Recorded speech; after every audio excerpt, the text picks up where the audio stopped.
Chapter 1. The Miracle at the Tower of Joy.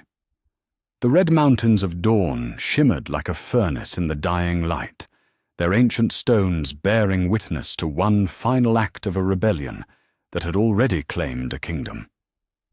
7 men rode hard across the barren landscape toward a tower that stood like a finger pointing accusingly at the gods themselves.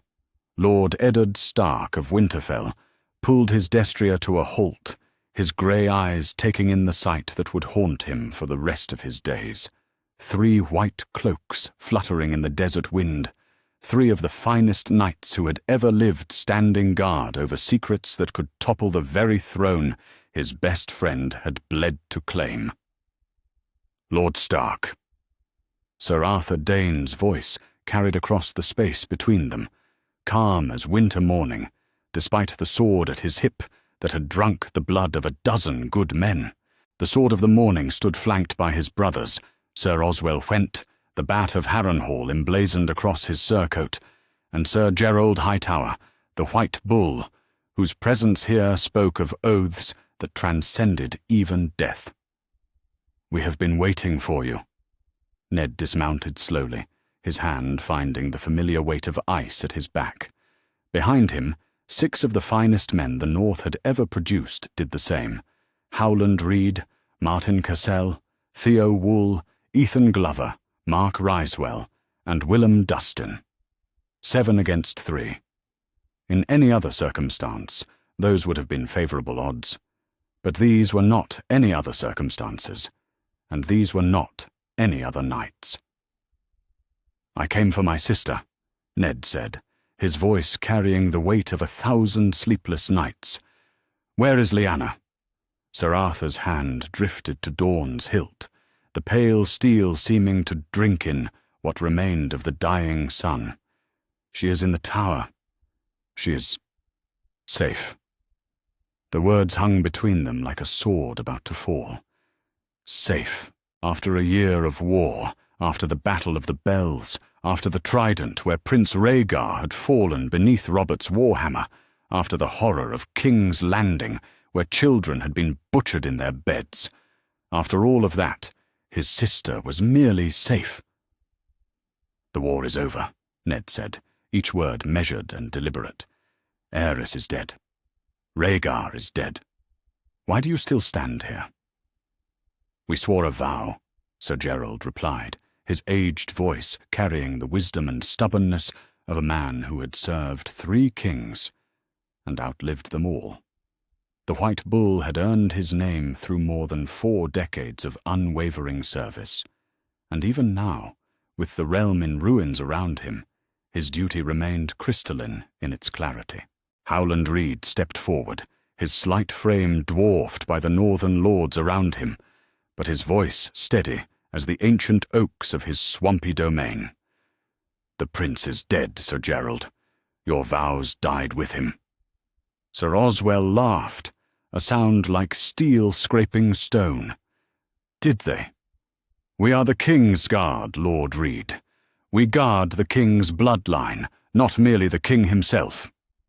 The implication struck Ned like a physical blow. In the tower behind these 3 legendary knights, his sister was not merely safe, she was guarding something. Someone. The child that had driven Rhaegar to madness, that had sparked a rebellion, that had left thousands dead from dawn to the wall. She was not willing, Ned said, the words torn from somewhere deep in his chest. Rhaegar kidnapped her. Did he?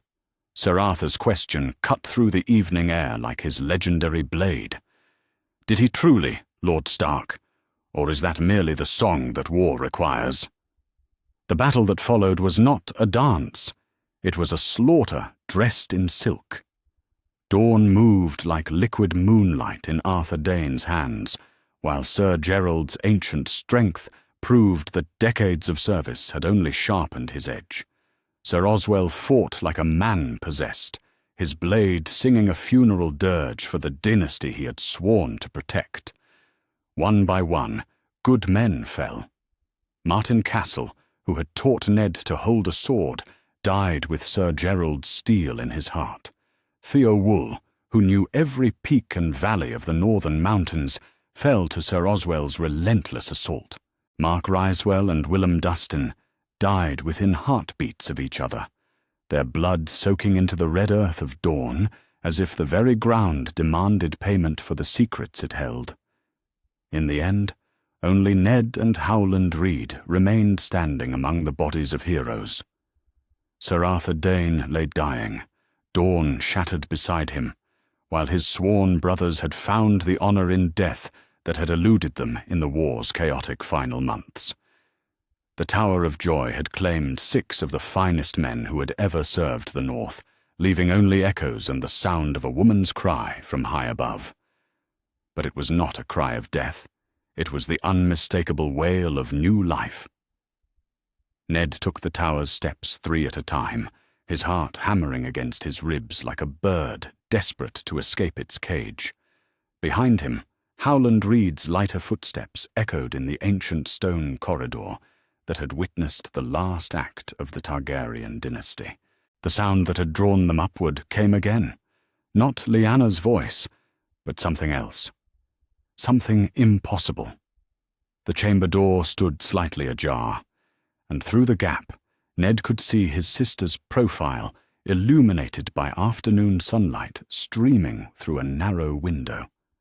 Lyanna Stark sat upright in a simple bed, her dark hair plastered to her forehead with sweat, her grey eyes bright with exhaustion and wonder. In her arms, wrapped in a blood-stained cloth that had once been white, was a child, Ned. Her voice was hoarse but strong, carrying none of the weakness that the ravens had spoken of, none of the approaching darkness that had driven him across half the continent. "You came." He stumbled into the room, his legs suddenly refusing to support him properly. "Lyanna, sister, we thought. The Meisters said." "The Meisters know only what they are told," she said.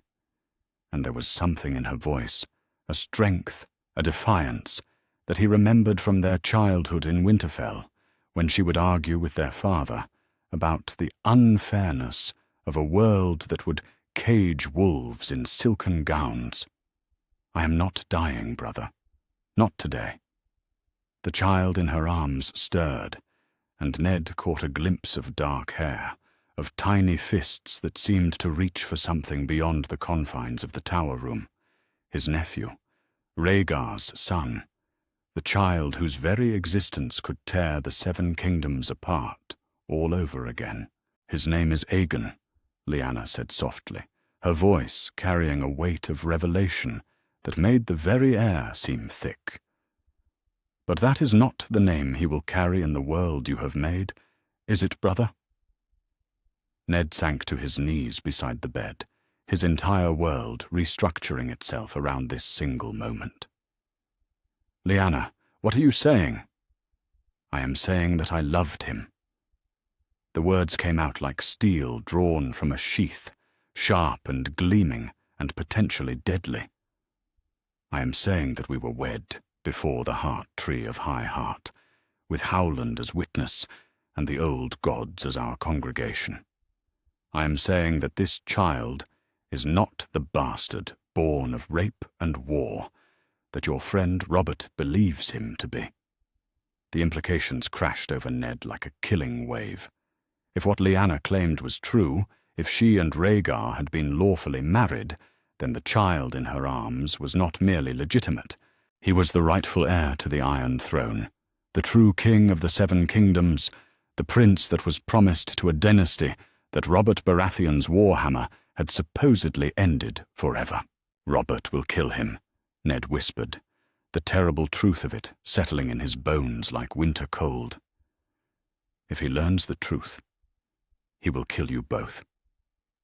Lyanna's eyes met his, and in them he saw the wolf that had always lurked beneath the beauty, the she-wolf that had defended Howland Reed from 3 squires at Harrenhal, that had worn a crown of winter roses like armor.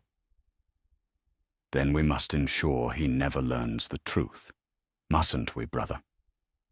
From behind them, Howland Reed's voice, cut through the chamber like a blade through silk. "The world believes you are dying, my lady. The world believes this child is a bastard. Perhaps the world should continue to believe what it wishes to believe." And in that moment, as the sun set over the Tower of Joy and painted the chamber walls the colour of blood and gold, Eddard Stark faced the choice that would define the rest of his life. Honour demanded truth. Love demanded deception. And somewhere in the balance between those two impossible demands, the fate of the Seven Kingdoms hung like a sword over the heads of everyone he had ever loved.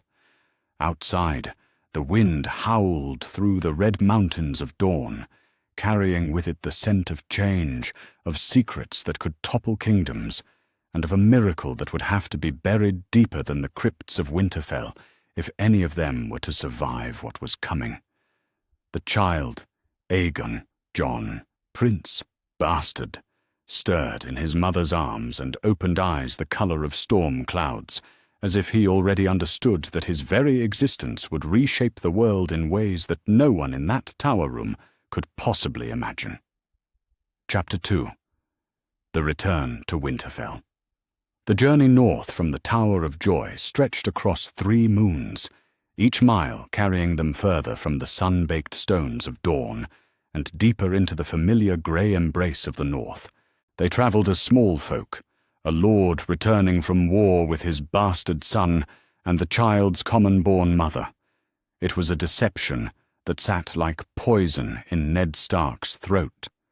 But it was also the only thread keeping his sister and nephew alive in a world that had already decided their fates. Lyanna had taken to the role of Lyre Rivers with the same fierce determination she had once shown when learning to use a sword in secret.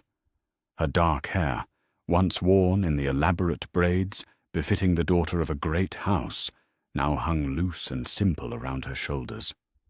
The fine silks and velvets that had adorned the Wolf-Maid of Winterfell had been replaced by rough-spun wool and leather, the kind of garments that marked a woman who had known hard work and harder choices. "You're staring at me again?" she said softly, as their small party made camp beside an unnamed stream somewhere in the Riverlands. Jon. They had agreed he would be Jon, named for Jon Arryn, who had fostered Ned and Robert, a safe choice that carried no dangerous implications, slept peacefully against her chest, wrapped in furs that had once belonged to Ned's fallen companions. "I'm still not certain this will work," Ned replied, his voice heavy with the weight of the deception they were weaving. "Cat is no fool, Lyanna. She'll see through. She'll see what she expects to see." Lyanna cut him off, her grey eyes flashing with something that was part wolf, part wounded woman, and part mother protecting her cub, a bastard and his mother, a reminder of her husband's weakness before their marriage was even consummated. "She'll hate me from the moment she lays eyes on me, and that hatred will blind her to everything else." Howland Reed emerged from the tree line where he had been checking their perimeter, his slight frame moving with the silent grace that had made him legendary among the crannogmen of the Neck. The Lord of Greywater Watch had barely spoken since they had left the Tower of Joy, but his presence was a constant reminder that their secret was shared, their burden distributed among the 3 adults who understood what they carried. "There are riders on the King's Road," he said quietly, settling beside their small fire. "Flying Tully banners, moving fast toward Winterfell." Ned's heart clenched like a fist in his chest. Catelyn, his bride-to-be, arriving to fulfill a marriage pact that had been meant for his brother Brandon before the Mad King had burned him alive. Another life reshaped by the rebellion, another future carved from the wreckage of the old world. "How long?" Lyanna asked, her voice steady despite the magnitude of what they were about to attempt.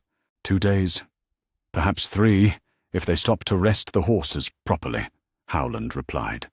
"We could reach Greywater Watch before them, give you time to—" No. Lyanna's interruption was sharp as a blade. Running will only delay the inevitable. Better to face this head-on, establish the lie from the beginning, make it so fundamental to how they see me that they never think to question it. She looked down at the child sleeping in her arms, and Ned saw something break and reform in her expression.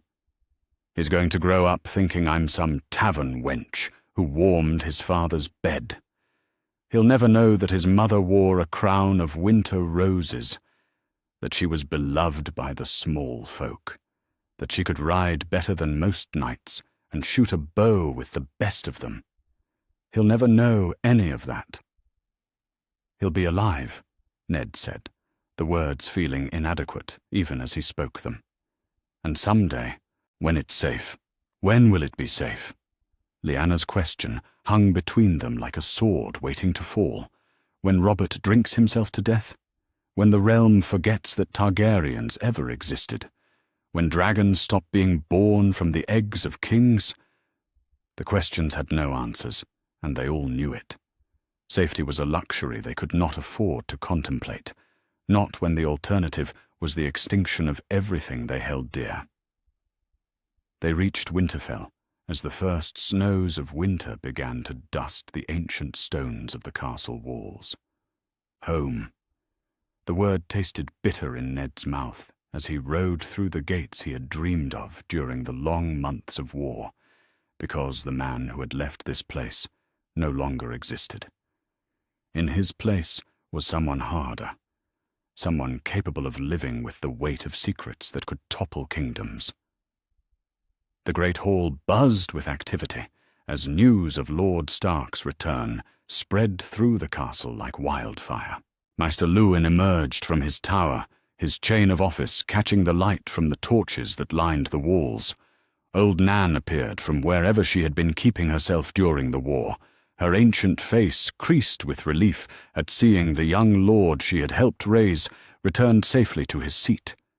But it was Catelyn Tully who commanded the hall, standing near the high table with a grace that spoke of her noble upbringing and a steel that promised she would not be easily deceived.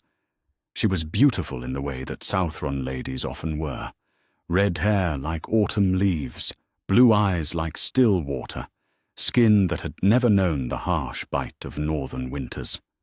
She was everything that Lyanna was not, and perhaps that was for the best.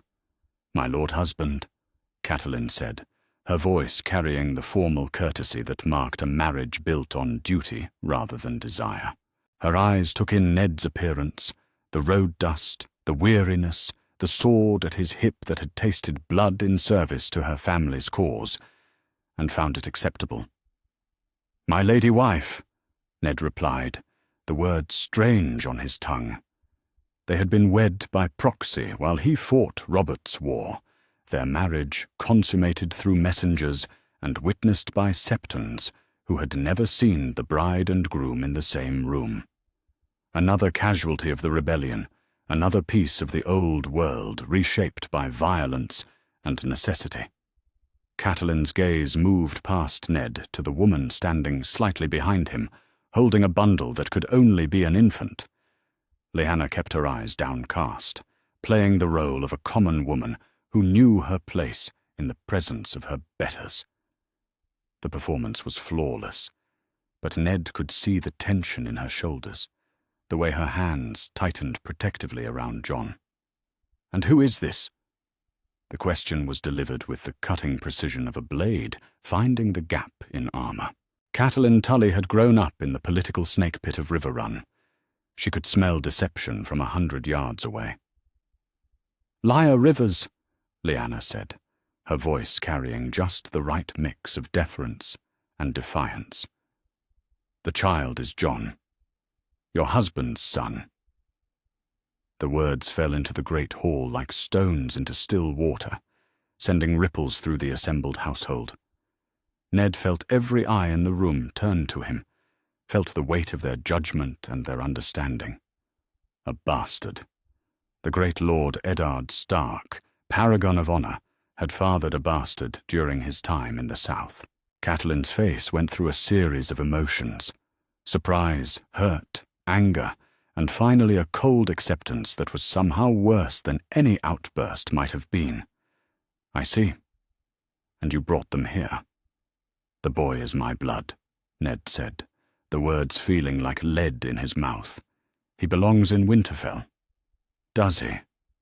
Catelyn's question was soft as silk and sharp as steel. "And what of your wife, Lord Stark? What of the children we hope to have together? What place will they have in their father's heart when his bastard has already claimed it?" The cruelty of the situation struck Ned like a physical blow. Catelyn was not wrong to be angry, not wrong to feel betrayed and diminished by the presence of her husband's illegitimate child. In any other circumstances, her reaction would have been perfectly justified. But these were not any other circumstances, and the child she was condemning with her words was not what he appeared to be. "The boy will be raised as a Stark," Ned said, his voice carrying the authority of the Lord of Winterfell.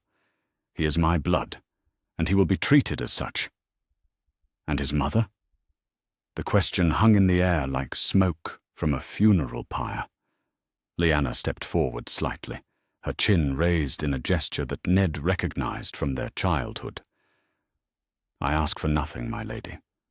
Only that my son might know his father's name and his father's house. I can earn my keep. I'm skilled with horses, and I can teach the young ones to ride when the time comes." It was perfect, the humble request of a woman who knew her place, who asked for nothing more than the chance to see her child grow up safely. Catelyn could hardly refuse such a reasonable petition, especially in front of the assembled household. "Very well," Catelyn said, though her tone suggested the matter was far from settled. "Maester Luwin, see that rooms are prepared for our guests. Nothing too grand, of course. We wouldn't want to give the wrong impression." As the great hall began to empty, Ned caught Lyanna's eye for just a moment. In that brief glance, he saw everything that couldn't be spoken aloud: the gratitude, the pain, the fierce determination to protect her son, no matter the cost to herself. Lady Lyanna Stark, the wolf maid of Winterfell, was dead to the world. In her place stood Lyra Rivers, a bastard's mother, a reminder of shame and weakness. But in her arms she carried the future of the Seven Kingdoms, disguised as the past's greatest mistake. And as the snows began to fall more heavily outside the ancient walls of Winterfell, Ned Stark wondered if he was the only one who could see the bitter irony in what they had just accomplished. The game had begun, and the stakes were nothing less than the survival of everyone he had ever loved. The wolf had come home, but she would have to wear the mask of a cur if any of them were to see another spring. Chapter 3. The Wolf Mother's Vigil. 5 years had passed since the Tower of Joy, 5 years since Lyanna Stark had died to the world and been reborn as Lyra Rivers. In that time, Winterfell had seen the birth of 2 true-born heirs: Robb, now a sturdy boy of 3, with his father's grey eyes and his mother's auburn hair, and Sansa, barely a year old with the promise of her mother's beauty already evident in her delicate features. And there was Jon, 5 years old, tall for his age, with dark hair that caught the light like spun shadow, and grey eyes that seemed to hold depths no child should possess. He was growing into something beautiful and terrible, a living reminder of the love that had sparked a rebellion and the lie that kept the realm at peace. Lyanna watched him now from the shadows of the Gods' Wood, where he sat beneath the ancient heart tree with a small wooden harp in his lap. His fingers moved across the strings with an instinctive grace that made her chest tighten with remembered pain. Rhaegar had played like that, with that same distant expression, as if the music carried him to places beyond the reach of ordinary men. "You shouldn't indulge him in that," came Catelyn's voice from behind her, sharp with disapproval. It's unseemly for a bastard to put on airs above his station. Lyanna didn't turn around. She had learned in these 5 years to school her expressions, to hide the wolf behind the mask of deference. The boy finds comfort in music, my lady. Surely there's no harm in that.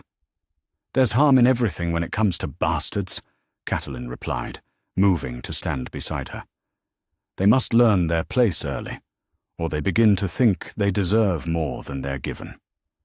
And this one already thinks too much of himself. The words were like knives in Lyanna's heart, but she forced herself to remain still. Catelyn wasn't wrong, exactly. Jon did carry himself with an unconscious nobility that spoke of bloodlines far grander than those of any bastard. Even at 5, he moved through Winterfell like a young lord, beloved by the servants, respected by the guards, treated almost as an equal by his half-brother Robb. He's a good boy, Lyanna said carefully. He causes no trouble, works hard at his lessons, shows proper respect to his betters. His betters. Catelyn's laugh was bitter as winter wind. And who exactly are his betters, Lyre Rivers? Everyone in this castle treats him as if he were true-born. Even my own son follows him about like a puppy, hanging on his every word, as if Jon Snow were the heir to Winterfell instead of him. It was true. Robb and Jon had formed the kind of bond that transcended blood, the deep friendship of boys who saw each other as brothers in every way that mattered. They shared lessons with Maester Luwin, trained together in the yard under Ser Roderick's watchful eye, and spent their free time exploring every corner of the ancient castle as if they owned it jointly. Watching them together was both Lyanna's greatest joy and her deepest torment. Jon would never know that the crown of winter roses had been his by right of birth, that the songs the bards sang of Prince Rhaegar were his father's legacy. He would never know that he was not Robb's bastard half-brother, but his cousin, a prince of the blood masquerading as a nobleman's shame. The boys love each other, Lyanna said. Surely that's something to celebrate, not fear. Love. Catelyn's voice carried the weight of 5 years' worth of accumulated bitterness. Love between brothers is a luxury that true heirs cannot always afford. What happens when Robb comes of age and must make difficult decisions? Will he be able to choose the good of his house over the affection he bears for his bastard brother? The question hung between them like a sword waiting to fall. Lyanna had no answer, because she feared that Catelyn was asking exactly the right questions. Jon's presence at Winterfell was a complication that would only grow more dangerous as he aged, not less. Already, visitors to the castle remarked on the striking boy with the noble bearing and the uncanny wisdom in his young eyes. Perhaps, Catelyn continued, her voice taking on the careful tone of a woman making a suggestion she had rehearsed many times. It would be better for everyone if the boy were sent away. To serve a lord in the south, perhaps, or to foster with one of your husband's bannermen. Somewhere he could learn a trade, make his own way in the world without casting a shadow over his true-born siblings. No. The word escaped Lyanna's lips before she could stop it, sharp and final as a blade. She caught herself immediately, softening her voice back to the deferential tones of a bastard's mother.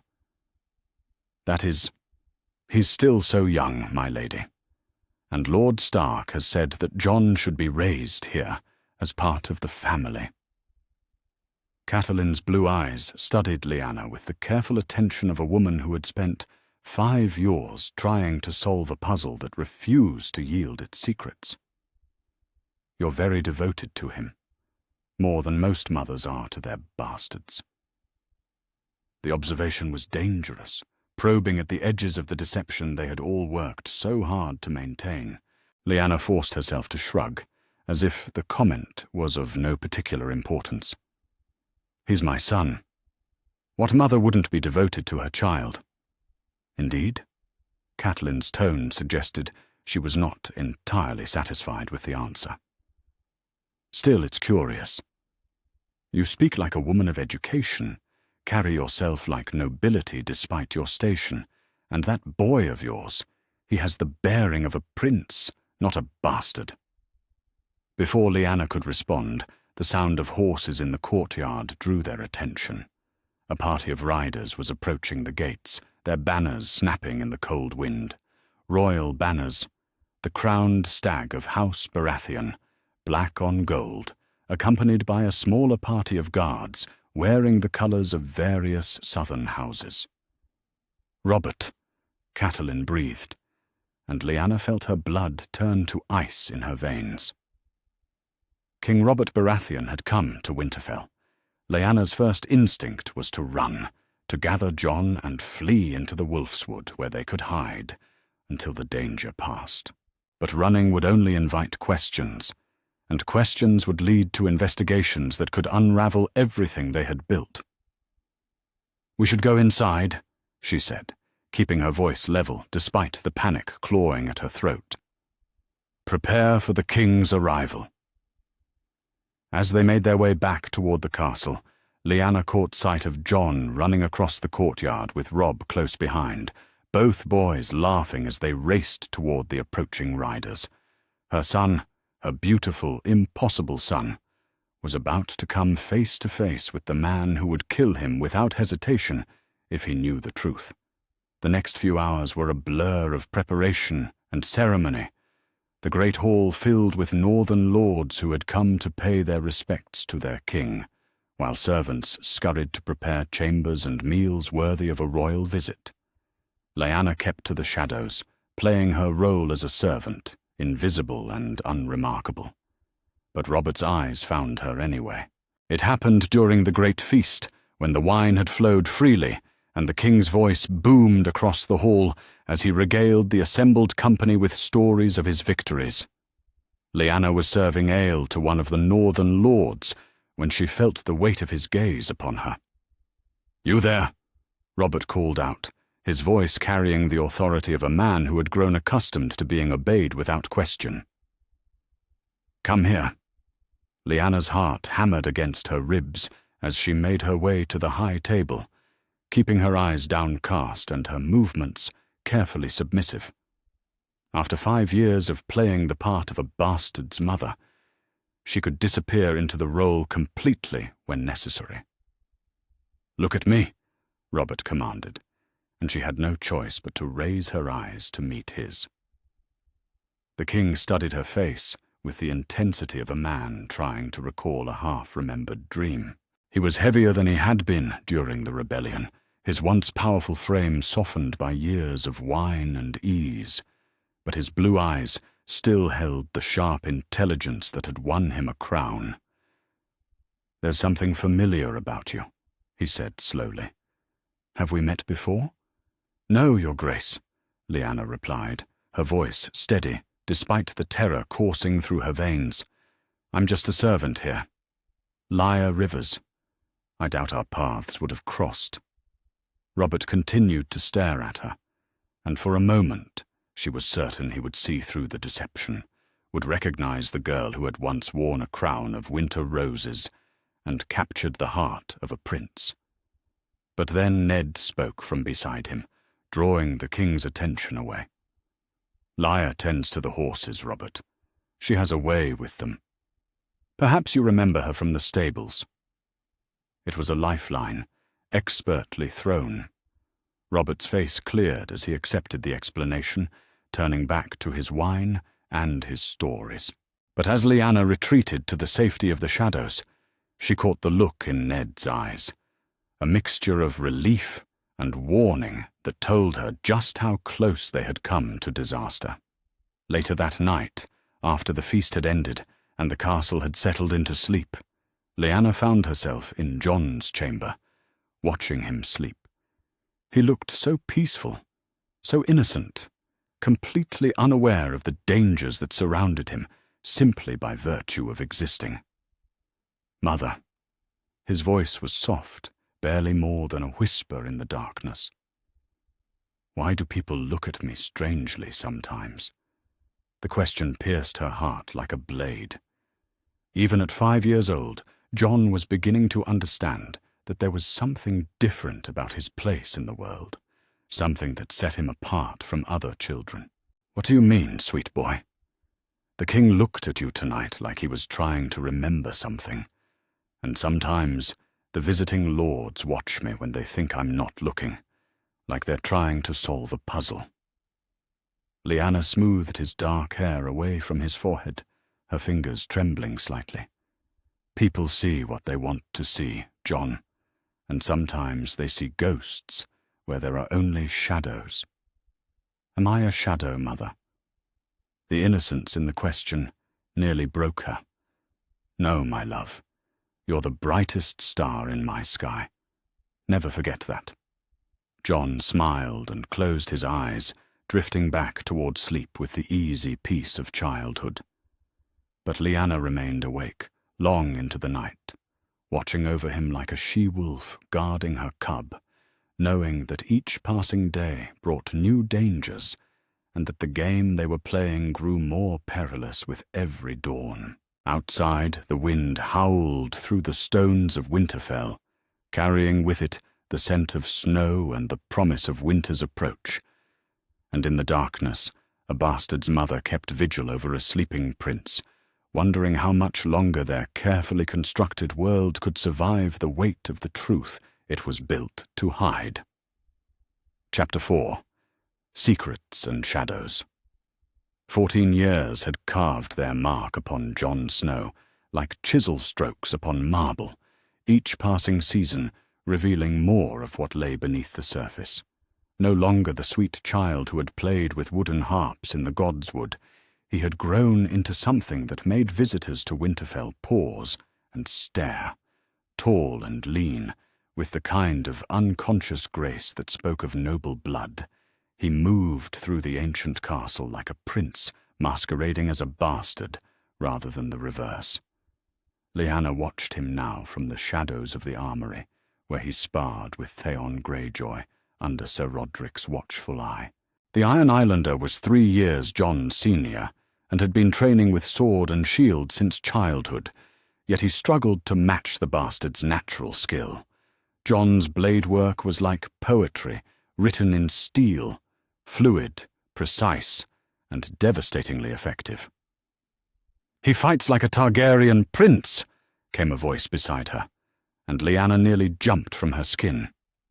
Maester Luwin stood at her elbow, his grey eyes studying Jon with the intensity of a man solving a particularly complex equation. "I wouldn't know how Targaryen princes fight, Maester," Lyanna replied carefully, her voice carrying the deference she had perfected over 14 years of hiding in plain sight. "I'm just a bastard's mother who tends the horses." "Indeed." Luwin's tone suggested he found her protestations less convincing with each passing year. "Strange, then, how you speak like a woman educated in the finest castles of Westeros. Strange how you carry yourself like nobility despite your claimed station. And stranger still how that boy of yours shows aptitudes that go far beyond what one might expect from the son of a tavern wench and a young lord's moment of weakness." The words hit like physical blows, each one precisely aimed at the weakest points in the armor of deception she had worn for so long. Maester Luwin had always been observant, but lately his attention had become something more dangerous, the focused investigation of a man who suspected he was being lied to about something important. "The boy works hard," Lyanna said. "He reads everything you give him, practices his sword work until his hands bleed, and listens to every word spoken by his betters. Perhaps that explains his aptitudes. Perhaps." Luwin's weathered hands adjusted the chain of office around his neck, the metal links catching the light filtering through the armory windows. Or perhaps there are other explanations that would make more sense of certain inconsistencies I've noticed over the years. Before Lyanna could respond, The clatter of steel on steel drew their attention back to the sparring ring. Jon had disarmed Theon with a move so swift and elegant that the Iron Islander was still blinking in confusion as his sword clattered across the stone floor. "Enough for today," Sir Roderick declared, though his approval was evident in the way he nodded at Jon's technique. "Well fought, both of you. Jon, your footwork has improved markedly. Keep practicing that reverse thrust. It could save your life someday." As the boys collected their gear, Lyanna heard footsteps approaching from behind. She turned to see Catelyn Stark walking toward them, her face wearing the expression of carefully controlled frustration that had become as familiar as the changing of the seasons. "Maester Luwin," Catelyn said, her voice carrying the authority of the Lady of Winterfell, "I need to speak with you privately. There are matters we need to discuss." The Maester inclined his head respectfully. "Of course, my lady. Shall we speak in my solar?" As they walked away together, Lyanna caught fragments of their conversation carried on the evening wind. The boys' education, visitors asking questions. Perhaps it's time to consider alternatives. The word sent ice through Lyanna's veins. She had heard whispers for months now. Catelyn pressing Ned to send Jon away, to foster him with a minor lord where his obvious nobility wouldn't attract unwanted attention. The suggestion was perfectly reasonable from Catelyn's perspective, but for Lyanna it represented a nightmare worse than death. "Mother," Jon's voice startled her from her dark thoughts. He had approached while she was distracted, still breathing hard from his exertions, but alert enough to notice her distress. At 14, he had developed an unsettling ability to read the emotions of those around him, as if he possessed some innate understanding of the currents that moved beneath the surface of human interaction. "Yes, sweet boy. Why does Lady Catelyn look at us like we're a problem that needs solving?" The question was delivered with the directness that marked all of Jon's inquiries about his place in the world. He had been asking such questions with increasing frequency lately, probing at the edges of his identity like a tongue finding a sore tooth. "Lady Catelyn has many responsibilities," Lyanna said carefully. "Sometimes the needs of the family as a whole must take precedence over the comfort of individuals." "That's not an answer," Jon replied, and there was something in his voice, a hint of steel that reminded Lyanna painfully of his father. "I'm old enough to understand the truth, Mother. Why won't anyone tell me who I really am?" The question hung between them like a sword waiting to fall. For 14 years, Lyanna had dreaded this moment, knowing it would come but hoping she could delay it indefinitely. But Jon was no longer a child who could be satisfied with half-truths and evasions. He had grown into a young man whose very existence posed increasingly dangerous questions. "You're Jon Snow," she said, the words feeling like ash in her mouth. "You're Lord Stark's son, my son, and that's all that matters. Is it?" Jon's grey eyes, so like Ned's, so like her own, so like all the Starks who had ever walked the halls of Winterfell, studied her face with an intensity that made her feel exposed. "Sometimes I dream about places I've never been, people I've never met, dragons flying over red mountains, a man with silver hair playing a harp beside a tower made of pale stone, a woman with flowers in her hair, calling my name but not the name everyone knows me by." Lyanna's breath caught in her throat. The dreams. She had been having them too lately. Visions of dragons and ice, of destinies intertwined across vast distances, of her son standing at the center of conflicts that would reshape the world. She had hoped they were merely the products of a mother's anxiety, but if Jon was having similar visions, "Dreams are just dreams," she said, but her voice lacked conviction. "Are they?" Jon stepped closer, and she could see the hunger for truth burning in his eyes like wildfire. Because sometimes they feel more real than waking. Sometimes I remember things that never happened to me, feel connections to people I've never met. There's something you're not telling me, Mother. Something important. Before she could answer, the sound of ravens arriving drew their attention toward the rookery. Multiple birds arriving together, which usually meant news of significance. Within minutes, Maester Luwin was hurrying across the courtyard toward the great keep, his face grave with whatever messages he carried.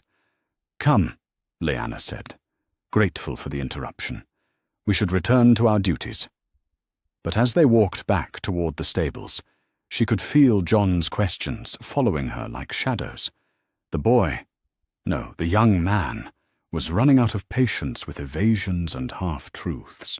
Soon she would have to choose between maintaining the lie that kept him safe and giving him the truth that could get them all killed.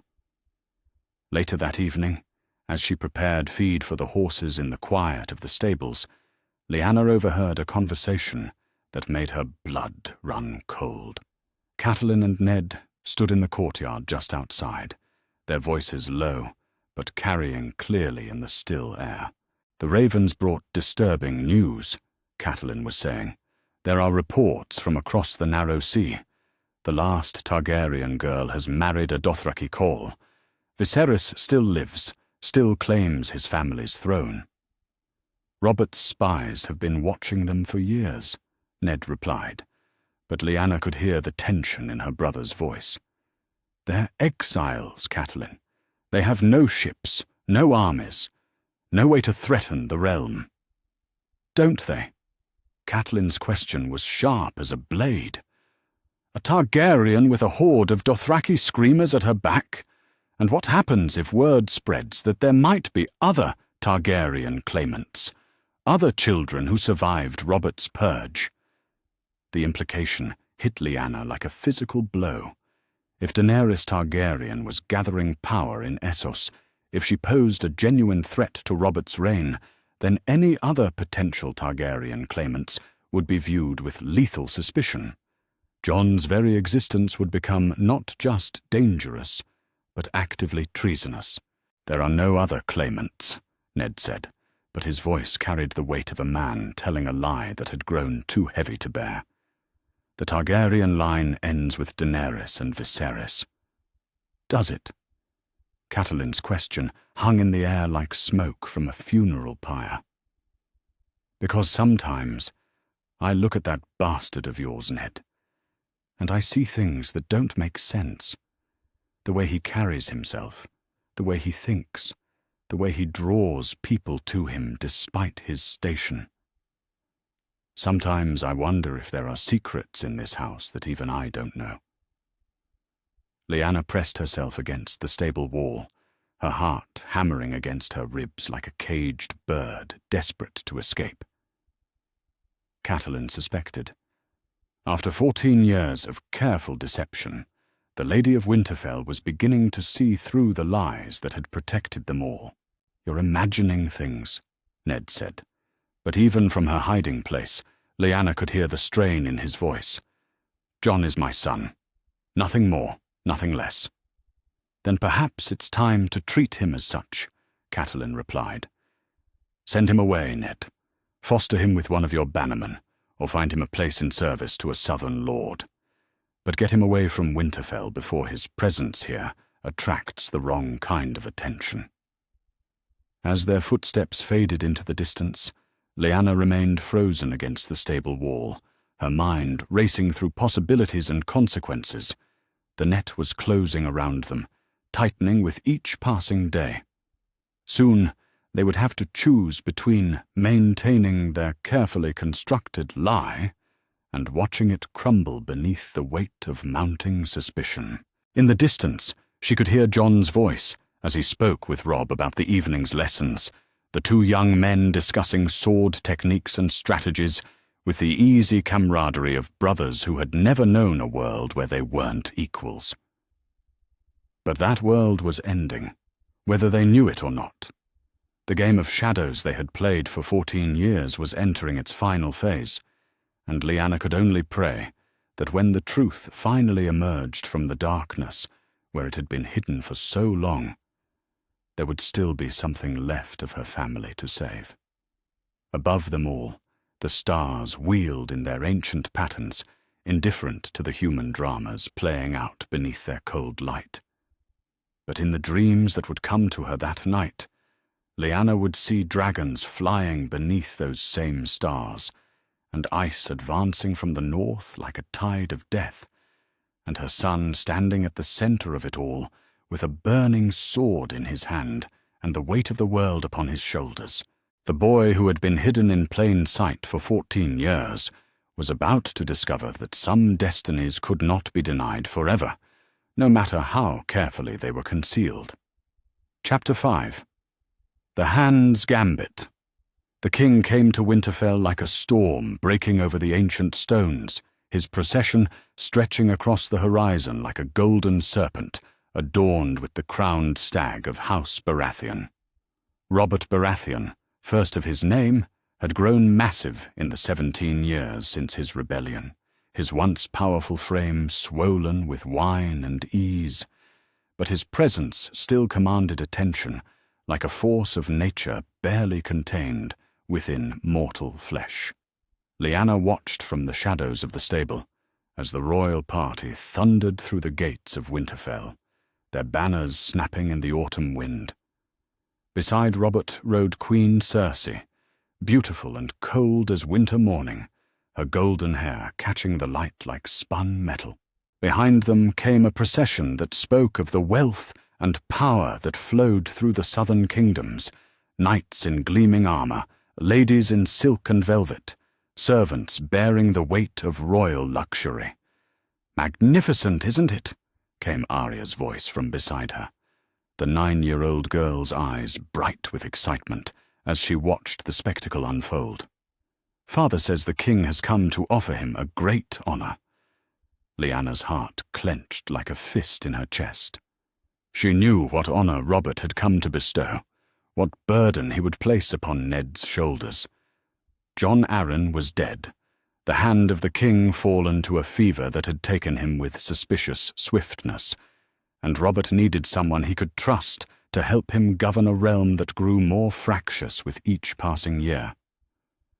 "All honor comes with a price," Lyanna murmured, more to herself than to the child beside her.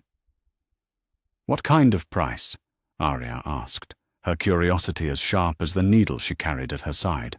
Before Lyanna could answer, Jon appeared from the direction of the training yard, his dark hair damp with sweat from his morning exercises. At 17, he had grown into something that made visiting lords pause and stare, tall and lean, with grey eyes that seemed to hold depths no bastard should possess, and a bearing that spoke of nobility despite his claimed station. "The king wants to see father privately," Jon said, his voice carrying an undercurrent of tension that suggested he understood the significance of this visit better than his younger sister. "Maester Luwin sent me to fetch you, Arya. You're to present yourself in the great hall with the other children." As Arya scampered away, Jon lingered beside Lyanna, his expression troubled. "Something's happening, isn't it? Something that's going to change everything." The question hit her like a blade between the ribs. Jon had always been perceptive, but lately his ability to read the currents beneath the surface had become almost uncanny. It was as if he possessed some instinctive understanding of the forces that shaped the world around him, a gift that spoke of bloodlines far grander than those of any bastard. "Change is the nature of the world," she said carefully. "We adapt to it, or we're swept away by it." "That's not an answer," Jon replied, and there was steel in his voice that reminded her painfully of Rhaegar. "I'm 17 years old, Mother. Old enough to fight, old enough to understand the truth about what's coming." Lyanna studied her son's face, seeing in it echoes of everyone she had ever loved. Ned's honor, her own wildness, and something else, something that came from the Silver Prince, who had played his harp beside the Tower of Joy. "What truth do you think you're ready for?" "The truth about who I really am," Jon said, the words falling between them like stones into still water. "The truth about why you look at me sometimes like you're seeing a ghost. The truth about why the Night's Watch has begun to seem like the only place in the world where I might find purpose." The last admission struck her like a physical blow. The Night's Watch, the great ranging brotherhood that guarded the wall against the darkness beyond, where bastards and broken men could find honor in service to the realm. It was a noble calling, but it was also a lifetime of celibacy and exile, a future that would ensure the Targaryen line died with him. "Jon, I've been thinking about it for months," he continued, his voice gaining strength as he spoke the words aloud. "Uncle Benjen says there's honor to be found at the wall, purpose for men who don't fit anywhere else. Maybe that's where I belong.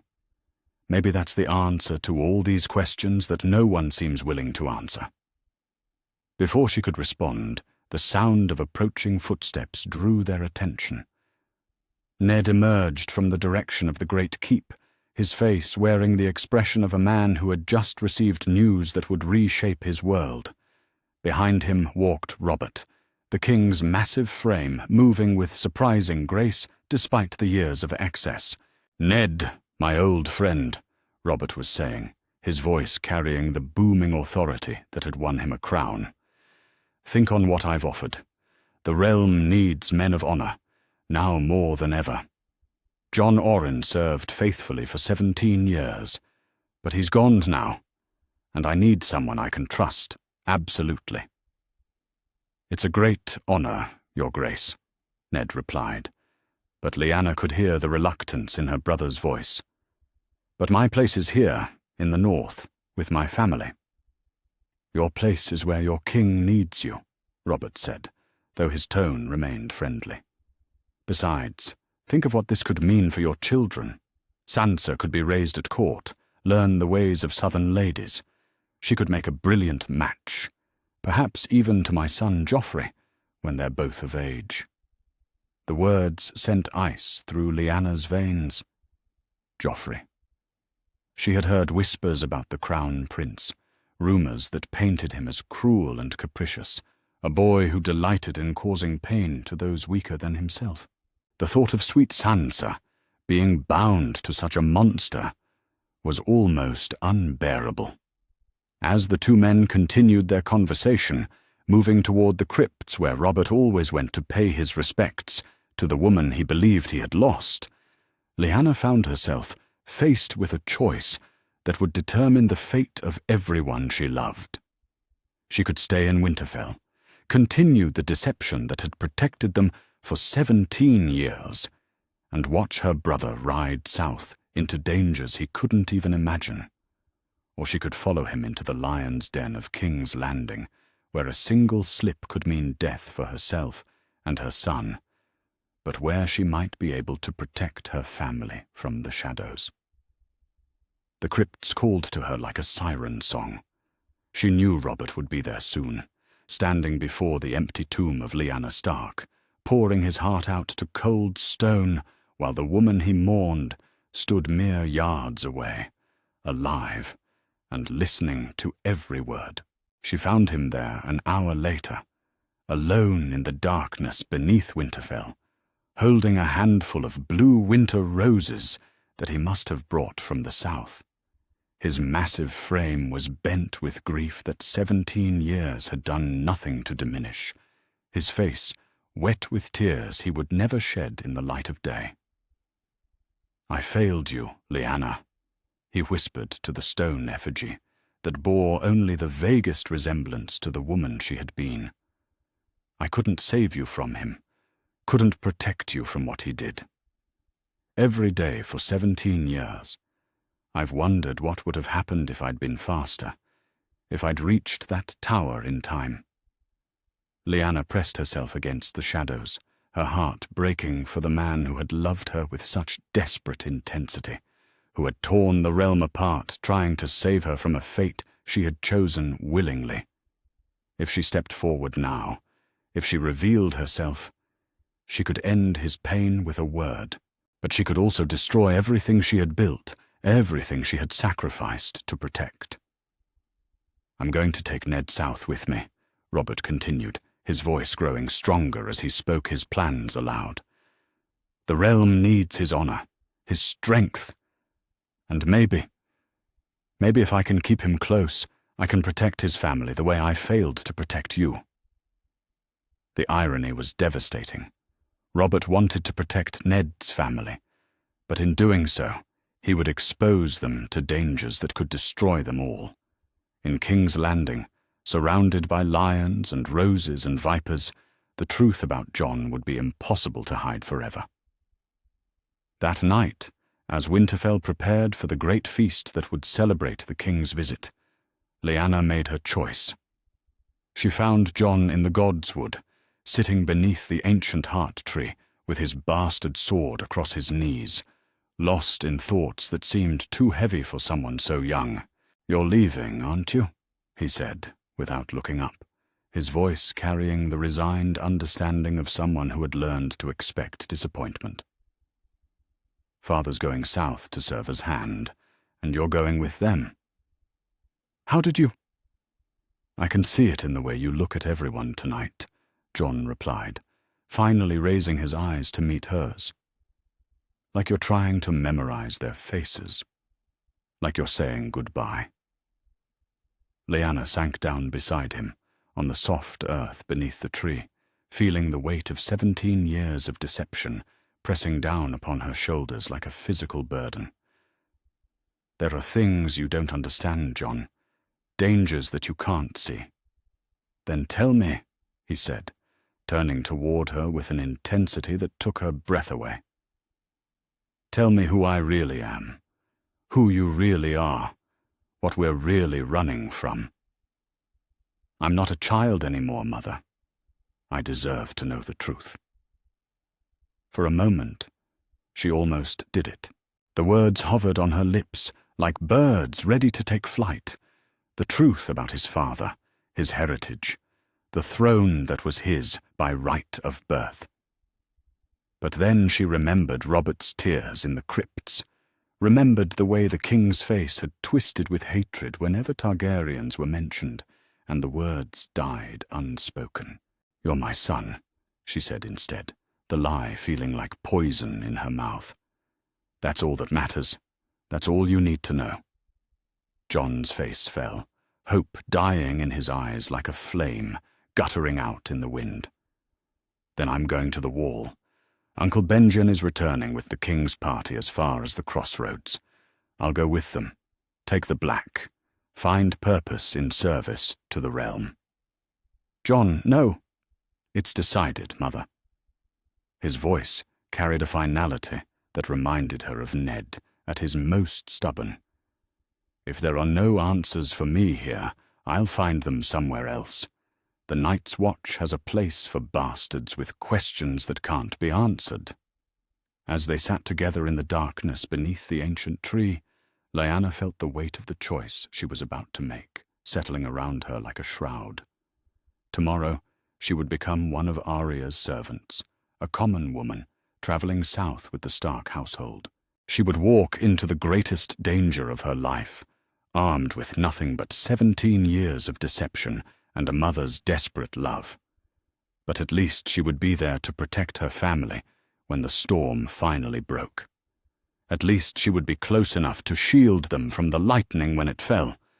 The game that had begun at the Tower of Joy was entering its final phase, and Lyanna could only pray that she had taught herself to play it well enough to keep the people she loved alive until the very end.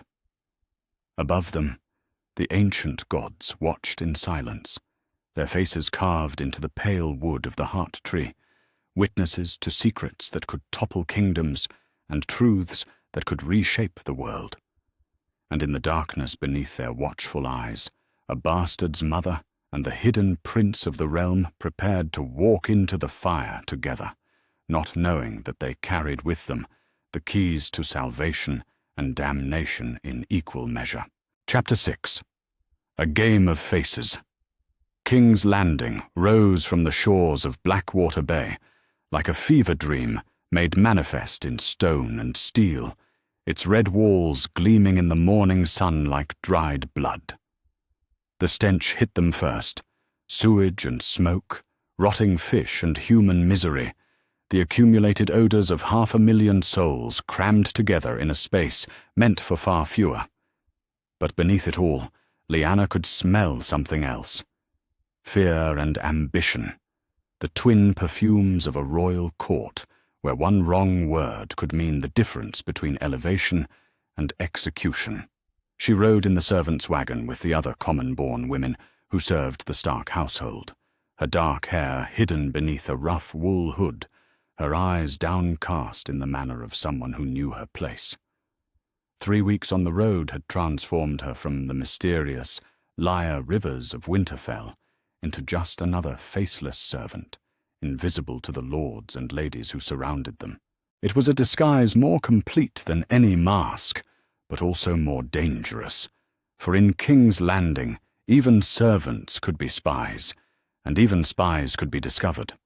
The journey south had been a trial by fire, testing every skill she had learned in 17 years of deception. The incident at the Crossroads Inn still haunted her. Prince Joffrey's casual cruelty toward young Micah the butcher's boy, Arya's brave but foolish intervention, and the terrible price paid by Lady Sansa's innocent direwolf, executed for the sins of her wild sister, Nymeria. Lyanna had watched from the shadows as Queen Cersei demanded blood for blood, her beautiful face twisted with a vindictive pleasure that spoke of deeper cruelties yet to come. She had seen the way Joffrey smiled when Lady's head rolled in the dust, the way he preened under his mother's approval, like a cat displaying a particularly gruesome kill, and she had understood with crystalline clarity that these were the people who would rule the 7 kingdoms when Robert was gone, a sadistic boy prince, and his manipulative mother, backed by the wealth and ruthlessness of Tywin Lannister. "Keep your head down and your mouth shut," she whispered to herself as their wagon rumbled through the river gate, the ancient words of survival that had kept her alive for 17 years. But even as she spoke them, she could feel the weight of watching eyes upon her, the casual scrutiny of a court where everyone was constantly evaluating everyone else for signs of weakness or opportunity. The Red Keep loomed before them like a great red mountain crowned with towers and battlements, its walls rising higher than any fortification Lyanna had ever seen. She had been here once before, a lifetime ago, when her father had brought her south for the tournament at Harrenhal. But that had been as Lady Lyanna Stark, the Wolf Maid of Winterfell, honoured guest of kings and princes. Now she entered as a servant, carrying Arya's belongings and keeping her eyes fixed firmly on the cobblestones beneath her feet. "You, girl." The voice cut through the bustle of their arrival like a blade through silk, and Lyanna felt her blood turn to ice. Queen Cersei stood at the top of the steps leading to the keep's main entrance, her green eyes sharp as emeralds as they fixed upon Lyanna with uncomfortable intensity. "Yes, you, the one with Arya's trunk." Lyanna forced herself to curtsy deeply, her mind racing through possibilities and contingencies. Had she been recognized? Had some gesture or expression betrayed her noble birth? Or was this merely the random cruelty of a queen who enjoyed reminding servants of their place? "Your Grace," she said, keeping her voice carefully neutral and respectfully low. "You carry yourself strangely for a common servant," Cersei observed, descending the steps with predatory grace. "Tell me, where did Lord Stark find you?" The question was a trap, beautifully laid and perfectly baited. Answer too quickly, and she would seem rehearsed. Hesitate too long, and she would appear deceptive. Lyanna found the middle ground between the two extremes, allowing just enough uncertainty into her voice to seem genuine. "I've served House Stark for many years, Your Grace, since my son was born." "Ah, yes, the bastard." Cersei's smile was sharp enough to cut glass. "I heard Lord Stark brought his shame north with him. How terribly inconvenient for Lady Catelyn." "I wouldn't know about such things, Your Grace. I tend to horses and do as I'm told." "Do you indeed?" The Queen circled her like a cat stalking a mouse, her gaze taking in details that made Lyanna's skin crawl. "Strange. Your hands are soft for someone who tends horses. Your posture is straight for someone born to servitude. And your accent, there's something about it that doesn't quite ring true." Before Lyanna could respond, a new voice interjected from the direction of the keep.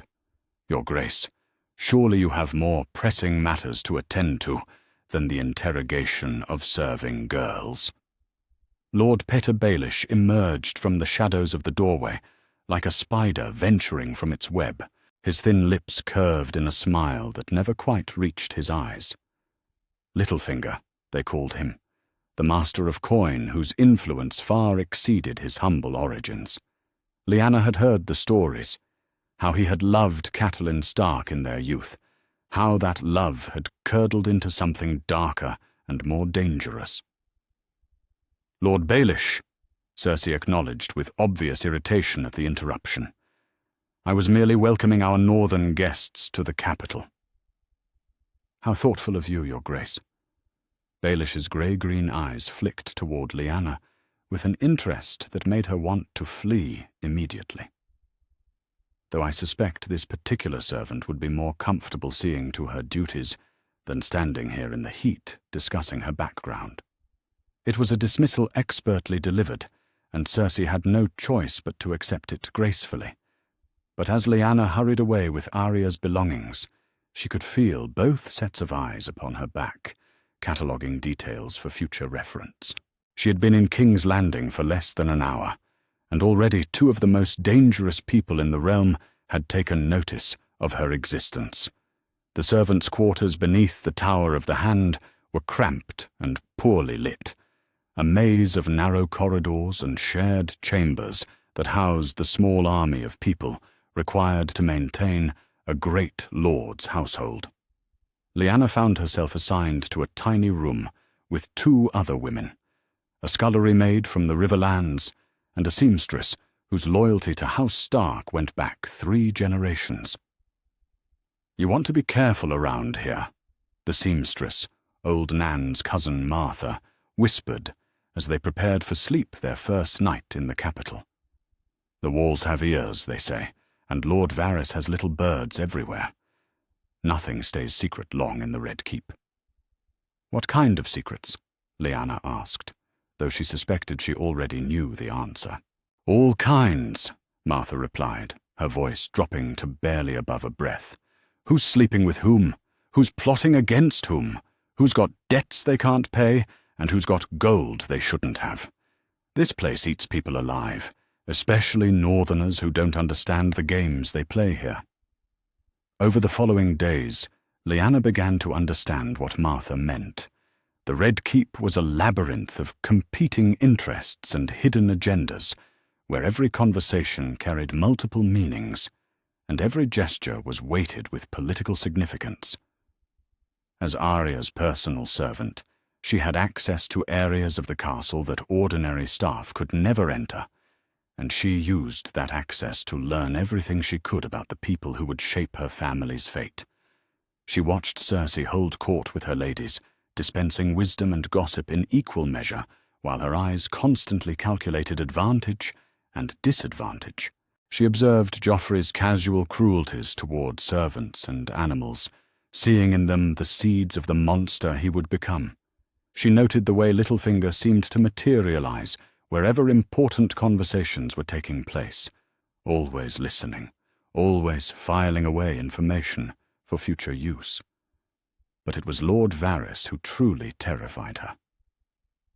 The eunuch moved through the castle like a whisper given form, his soft hands and simpering smile masking an intelligence that missed nothing. Twice she caught him watching her with those knowing eyes, and both times she had the unshakable feeling that he saw straight through her carefully constructed disguise to the truth beneath. The tournament of the hand provided her with the greatest test yet. As she helped Sansa dress for the great event, listening to the girls' excited chatter about knights and heroes, Lyanna's mind was transported back to another tournament, another time, Harrenhal, where she had first laid eyes on Prince Rhaegar Targaryen, where he had crowned her Queen of Love and Beauty with a crown of winter roses, where everything had begun that would ultimately lead to this moment. They say Sir Loras Tyrell is the most beautiful knight in all the 7 kingdoms, Sansa was saying, her voice bright with anticipation.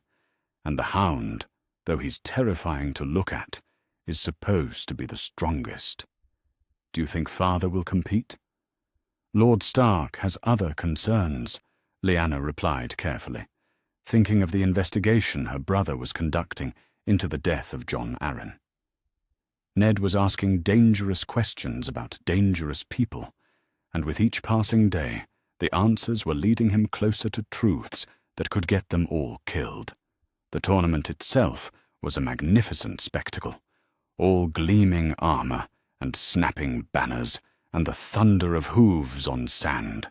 But for Lyanna, standing in the shadows behind the royal box, it was an exercise in controlled terror. Every cheer from the crowd reminded her of Harrenhal. Every knight who took the field brought back memories of Rhaegar's silver armor and the blue roses he had laid in her lap. When Sir Loras Tyrell unhorsed Sir Jaime Lannister, to the delight of the crowd, she saw the way Cersei's face darkened with fury, the way her hands clenched the arms of her chair until her knuckles went white. When the Hound stepped in to face the Knight of Flowers after his stallion went mad, she witnessed the casual violence that lurked beneath the surface of even the most civilized entertainments. But it was afterward, in the Godswood of the Red Keep, that she finally found the opportunity she had been waiting for. Ned came there alone in the hour before dawn, seeking solace beneath the ancient weirwood that had somehow survived in the heart of the Targaryens' former stronghold. She approached him carefully, using the servants' passages that honeycombed the ancient structure. "Brother," she whispered, and saw him start like a man waking from a dream. "Lyanna." His voice was heavy with exhaustion and something that might have been relief. "I was wondering when you would find a way to speak with me privately. I've been watching, listening," she said, settling beside him on the roots of the great tree.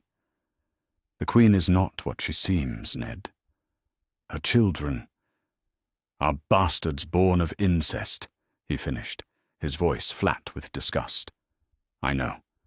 Jon Arryn discovered the truth before he died, and it cost him his life." The confirmation hit her like a physical blow. If Cersei's children were illegitimate, if Joffrey had no claim to the Iron Throne, then Jon, her Jon, was quite possibly the rightful heir to the crown his father had died trying to reclaim. "What are you going to do?" she asked, though she feared she already knew the answer. "My duty," Ned replied, and she could hear the iron determination in his voice that had made him Lord of Winterfell and Warden of the North. "I'll tell Robert the truth, and let him decide what to do with it. And if Robert is too drunk or too stubborn to listen, if Cersei moves against us before you can reach him." Ned's silence was answer enough. They were walking into a trap, and they both knew it.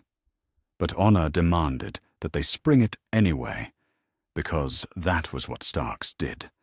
They chose duty over safety, truth over survival, until it destroyed them.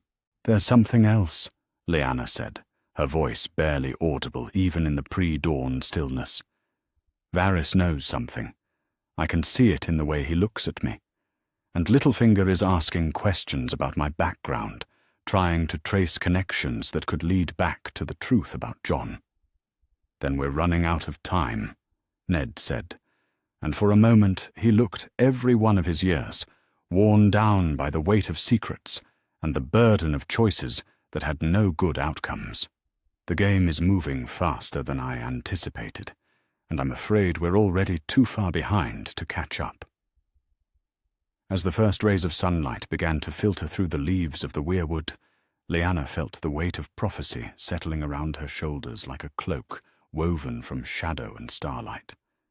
Somewhere in the distance, she could hear the sound of swords being sharpened and ravens taking flight, the preparation for a war that would consume them all before it was finished.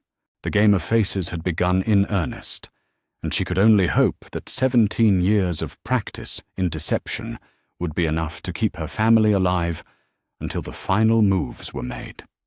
Chapter 7. The Spider's Web. The summons came at the hour of the wolf, when even the servants of the Red Keep had settled into uneasy sleep, and the corridors echoed with nothing but the whisper of wind through ancient stone. A child appeared at Lyanna's bedside, like a ghost given form, one of Varys's little birds, no more than 8 years old, with knowing eyes that had seen far too much of the world's cruelties. "The spider wishes to speak with you," the child whispered, her voice barely audible above the sound of Martha's snoring from the next cot. "Alone, in the chamber beneath the kitchen where the old wine is stored." Lyanna's blood turned to ice in her veins. For 17 years she had dreaded this moment, this inevitable confrontation with the one man in King's Landing whose web of information stretched into every corner of the 7 kingdoms. Lord Varys, the master of whisperers, keeper of secrets, and destroyer of lies, had finally called in the debt she owed for existing under his watch. She followed the child through passages she hadn't known existed, narrow corridors that honeycombed the Red Keep's foundations like the burrows of some great stone creature. Down they went, past the kitchens and storerooms, past chambers where forgotten kings had once held court, until they reached a small room lit by a single candle and smelling of dust and aged wine. Varys waited for her there, his soft hands folded in his lap, his powdered face serene as a statue carved from pale marble. He was alone, which was somehow more terrifying than if he had brought guards. The spider's greatest weapon had never been steel. It was knowledge, sharp as any blade and twice as deadly. "Lady Lyanna Stark," he said softly, and the name fell into the silence between them, like a stone dropped into still water. "Or do you prefer to be called Lyre Rivers? You've worn the mask so long, I wonder if you remember which face is truly yours." For a moment, Lyanna considered denying everything, maintaining the deception that had kept her alive for 17 years, playing the role of the confused serving woman who had no idea what this strange eunuch was talking about. But the knowing gleam in Varys's eyes told her that such pretense would be worse than useless. He knew. He had always known. "How long?" she asked, her voice steady, despite the terror coursing through her veins. "Since the night you arrived," Varys replied, his tone conversational, as if they were discussing the weather, rather than secrets that could topple kingdoms. "My little birds are quite observant, you see. They noted how you moved through shadows, like a woman who had been trained to avoid notice. How you carried yourself with unconscious nobility, despite your servant's garb. How your eyes catalogued escape routes and potential threats with the instincts of someone who had spent years in hiding." He paused, studying her face with the intensity of a master artisan examining a particularly complex puzzle. "But it was your reaction to the tournament of the hand that confirmed my suspicions. When they announced the competitors, when the herald spoke of knights and champions, you looked not excited or curious, but haunted, as if the pageantry reminded you of something beautiful that had been lost forever. Harrenhal, the tournament where she had first seen Rhaegar Targaryen, where he had crowned her queen of love and beauty with a wreath of winter roses, where everything that followed had begun. Varys had read her face like an open book, seen through 17 years of careful deception in a single unguarded moment.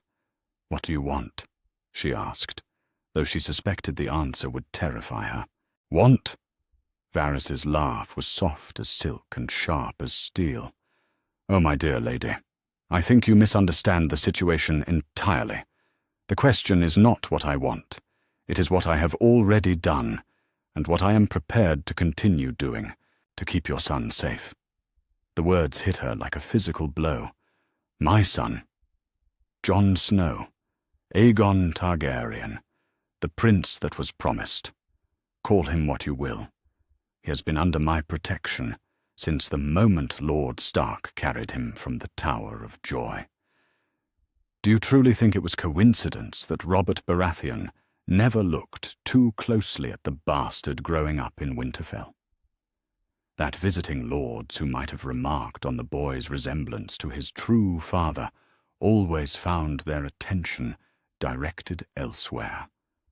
That masters who might have questioned the official story of his parentage received transfers to distant keeps before they could voice their suspicions? Lyanna felt the world shifting beneath her feet like sand in a storm. "You've been protecting him. All these years you've been ensuring the survival of the rightful heir to the Iron Throne," Varys finished smoothly. "The realm bleeds, Lady Lyanna. It has bled since the moment Robert Baratheon took the crown from a dynasty that had ruled for 3 centuries. Good King Robert, they call him, but what good has his reign brought? The crown drowns in debt to Tywin Lannister. The queen spreads her legs for her own brother, and the heir apparent is a sadistic monster who delights in causing pain to those weaker than himself." He rose from his chair with the fluid grace that marked all his movements, his silk robes rustling like whispered secrets. "The realm needs a true king, Lady Lyanna. A king with the blood of dragons and the honor of wolves, who understands both justice and mercy. Your son could be that king if he lives long enough to claim his birthright."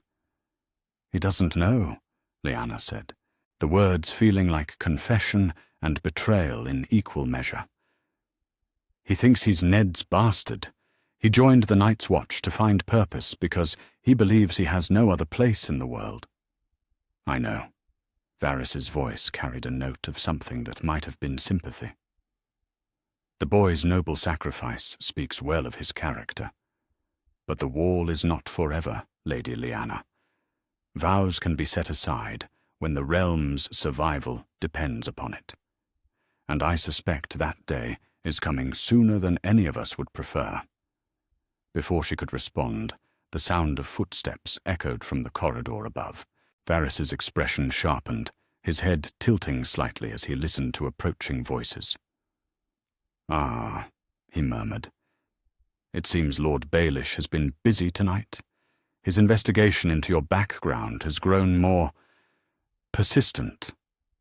"What kind of investigation?" "The dangerous kind." Varys moved toward a section of the wall that looked identical to every other section, but which swung open at his touch to reveal another hidden passage. "Littlefinger suspects that you are more than you seem, and he has been asking questions of people who knew the Stark family before Robert's rebellion. If he continues on his current path, he will eventually find someone who remembers the Wolf Maid well enough to recognize her face, even after 17 years of careful disguise." The implications sent ice through Lyanna's veins. If Littlefinger discovered her true identity, he would not hesitate to use that knowledge as a weapon against her family. The man who had loved Catelyn Stark in his youth and been rejected for his low birth would take particular pleasure in destroying the sister who had lived, while the woman he desired remained forever out of reach. What do you suggest I do? Nothing, for now. Varys's smile was enigmatic as moonlight on water. But be prepared to move quickly when the time comes. The game is accelerating, Lady Lyanna. Pieces are being positioned for a confrontation that will determine the fate of the Seven Kingdoms, and your family stands directly in the path of the storm. As they made their way back through the secret passages, Varys shared intelligence that made Lyanna's heart race with terror and possibility in equal measure. Across the narrow sea, Daenerys Targaryen had survived the death of her husband and emerged from the flames with 3 newly hatched dragons, the first seen in the world for over a century. The last daughter of the Dragon Kings was gathering an army of unsullied and freedmen, and her eyes were turning toward Westeros with the hunger of someone who had been denied her birthright for too long. "She is your son's aunt," Varys noted, as they reached the junction that would take Lyanna back to the servants' quarters. The blood of old Valyria runs strong in both their veins. When the time comes, they must stand together, not as rivals, but as family united against the darkness that threatens to consume everything. What darkness? But Varys had already melted back into the shadows, leaving behind only the lingering scent of powder and the weight of prophecies that spoke of winter coming from the north and fire rising from the east. Lyanna made her way back to her narrow cot, her mind reeling with the implications of everything she had learned. The next morning brought fresh horrors and new complications. Hugh of the Vale, one of Jon Arryn's squires, was found dead in the lists during his first tilt as a newly made knight, his neck broken when his opponent's lance found the gap in his armor with suspicious precision. Lyanna watched from the shadows as Ned examined the scene, his grey eyes dark with the growing understanding that everyone connected to Jon Arryn's investigation was being systematically eliminated. "It's not safe here," she whispered to Arya as they made their way to the practice yard, where Syrio Forel waited with wooden swords and lessons in the water dance. "Promise me that you'll be careful, that you won't trust anyone who isn't family." "I know," Arya replied, her young face serious beyond her years. "Syrio says that the first sword of Braavos has many enemies, and that staying alive is the first lesson of dancing with death." Lyanna watched her niece practice her forms under the Braavosi master's watchful eye, marveling at the girl's natural grace and deadly focus. Arya moved like water given purpose, her needle flashing in patterns that spoke of violence barely contained beneath careful discipline. She was a wolf learning to hunt, and Lyanna prayed that the skills Syrio taught her would be enough to keep her alive in the battles to come. That afternoon brought news that made Lyanna's blood run cold. Ravens had arrived from across the narrow sea, carrying word that Robert had sent assassins to eliminate Daenerys Targaryen before her growing power could threaten his reign. The girl was with child, pregnant with Khal Drogo's heir, and the king had ordered her death along with that of her unborn babe. The moral implications struck Lyanna like a physical blow. Daenerys was innocent of any crime save being born a Targaryen, and her child would be Jon's cousin, family, blood of their blood. But warning her would require revealing knowledge that no servant should possess, connections that could expose everything Lyanna had worked so hard to conceal.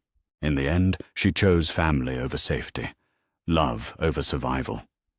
Using contacts that Varys had provided, she sent word across the water, a coded message that would reach friendly ears in Pentos, warning of the danger that approached on swift wings. It was a desperate gamble, one that could expose her if the message was intercepted, but she could not stand by and watch another innocent Targaryen die for the crime of existing. As evening fell over King's Landing, painting the sky the color of blood and gold, Lyanna stood in the godswood of the Red Keep and tried to find peace beneath the ancient weirwood that had somehow survived in the heart of enemy territory. The trees' red leaves rustled in the evening breeze, and for a moment she could almost hear the whispered voices of all the Starks who had come before. Her father, her brother, Brandon, all the wolves who had run free in the north before the lions came hunting. Tomorrow would bring fresh dangers and new choices, each one carrying the potential to save or damn everyone she had ever loved. The spider's web was growing more complex with each passing day, and she could only pray that when the final threads were pulled taut, there would still be something left of her family to save from the chaos that was coming. Above her, the red leaves of the heart tree whispered secrets to the wind, and in their rustling she heard the echo of prophecies yet to be fulfilled, of dragons awakening and wolves running free, of ice and fire dancing together in the darkness at the end of all things. The game had begun in earnest, and there would be no peace for any of them until it was finally won or lost. Chapter 8. The Dragon's Sister. The message came back across the narrow sea like a whisper carried on dragon's wings, encoded in the language of merchants and trade goods, but bearing words that could reshape the fate of kingdoms. Lyanna read it by candlelight in the depths of the Red Keep's forgotten chambers, her hands trembling as she decoded the careful script that had travelled from Pentos to her desperate fingers. The Silver Queen sends her regards to the wolf who runs in shadows. The fire has awakened, and 3 children sleep in shells no longer. Blood calls to blood across the water, and the aunt who thought herself alone now knows she has kin who share her exile. When the time comes to reclaim what was stolen, the dragons will remember their debts. Daenerys knew. Somehow, through the network of spies and merchants that Varys commanded, like a master conductor, directing an invisible orchestra, word had reached the last Targaryen daughter. She knew that her brother Rhaegar's son lived, that the line of kings had not ended with her and the mad Viserys, that there was hope for restoration beyond her own lonely claim. "She offers sanctuary," Varys said softly from the shadows where he had been waiting for her to finish reading. "Ships if you need them. Safe passage to Essos for you and the boy, if King's Landing becomes too dangerous to maintain the charade." Lyanna folded the message carefully, her mind racing through implications and possibilities. "And in return?" "She asks for nothing," the spider replied, though his tone suggested there were layers to this generosity that went unspoken. "The girl has grown wise in her exile, Lady Lyanna. She understands that divided dragons fall easily to lions and stags, but united they can burn the world." The weight of the choice settled around her shoulders like a cloak woven from shadow and starlight. To reveal Jon's heritage would give him claim to the Iron Throne, but it would also paint a target on his back that could be seen from dawn to the wall. To keep him in ignorance might preserve his life, but it would also leave the realm in the hands of monsters who delighted in causing pain to those weaker than themselves. "There's something else," Varys continued, his voice carrying a note of urgency that made her blood run cold. "My little birds have been singing of darker songs lately. There are whispers in the shadowy places where gold changes hands and loyalty is bought by the coin. Someone has put a price on your brother's head, and the hunters are closing in." The words hit her like a physical blow. "Ned? Lord Stark's investigation has grown too close to truths that certain people would prefer remain buried," Varys explained. "The Queen grows desperate, and desperate people make dangerous choices. Your brother has perhaps a day, maybe 2, before they move against him directly. Lyanna felt the world shifting beneath her feet, like sand in a storm. Everything they had built, every sacrifice they had made, was about to crumble under the weight of forces they had tried so hard to avoid. "What kind of move?" "The permanent kind," Varys replied with the casual tone of a man discussing the weather. "An accident in the streets, perhaps. A fall from his horse, a cutpurse's blade that finds its mark with suspicious accuracy. The hand of the king is a dangerous position, Lady Lyanna. Many who have held it have died suddenly and violently." Before she could respond, the sound of running footsteps echoed through the corridors above them. Urgent, desperate footsteps that spoke of crisis and catastrophe. Varys's head tilted slightly as he listened, his expression sharpening with the focus of a predator, scenting blood on the wind. "It seems events are moving faster than anticipated," he murmured. "You should return to your duties, Lady Lyanna, and be prepared to move quickly when the moment comes." Lyanna found chaos waiting for her in the upper levels of the keep. Servants ran through the corridors with messages and supplies, their faces drawn with the kind of fear that spoke of violence barely contained. She caught fragments of conversation as she made her way toward the Tower of the Hand. Something about an attack in the streets, blood on the cobblestones, the Lord Hand fighting for his life against cutthroats and killers. She found Arya in their chambers, pacing like a caged wolf with her practice sword clutched in her small hands. The girl's face was pale with terror and rage, her grey eyes bright with unshed tears. "They tried to kill him," Arya said, without preamble. "Father was coming back from the Sept of Baelor when they attacked. 6 men with swords, in broad daylight. If Jory hadn't been with him, if the City Watch hadn't arrived when they did." Lyanna's heart clenched like a fist in her chest. The attempt had been made, just as Varys had warned. Someone had tried to remove Ned Stark from the game permanently, and only chance and loyal swords had kept her brother breathing. "Is he hurt?" "Jory's dead," Arya replied, her voice breaking on the words. "Weil and Heward, too. Father has a broken leg. But he's alive. Barely." She looked up at Lyanna with eyes that suddenly seemed far too old for her young face.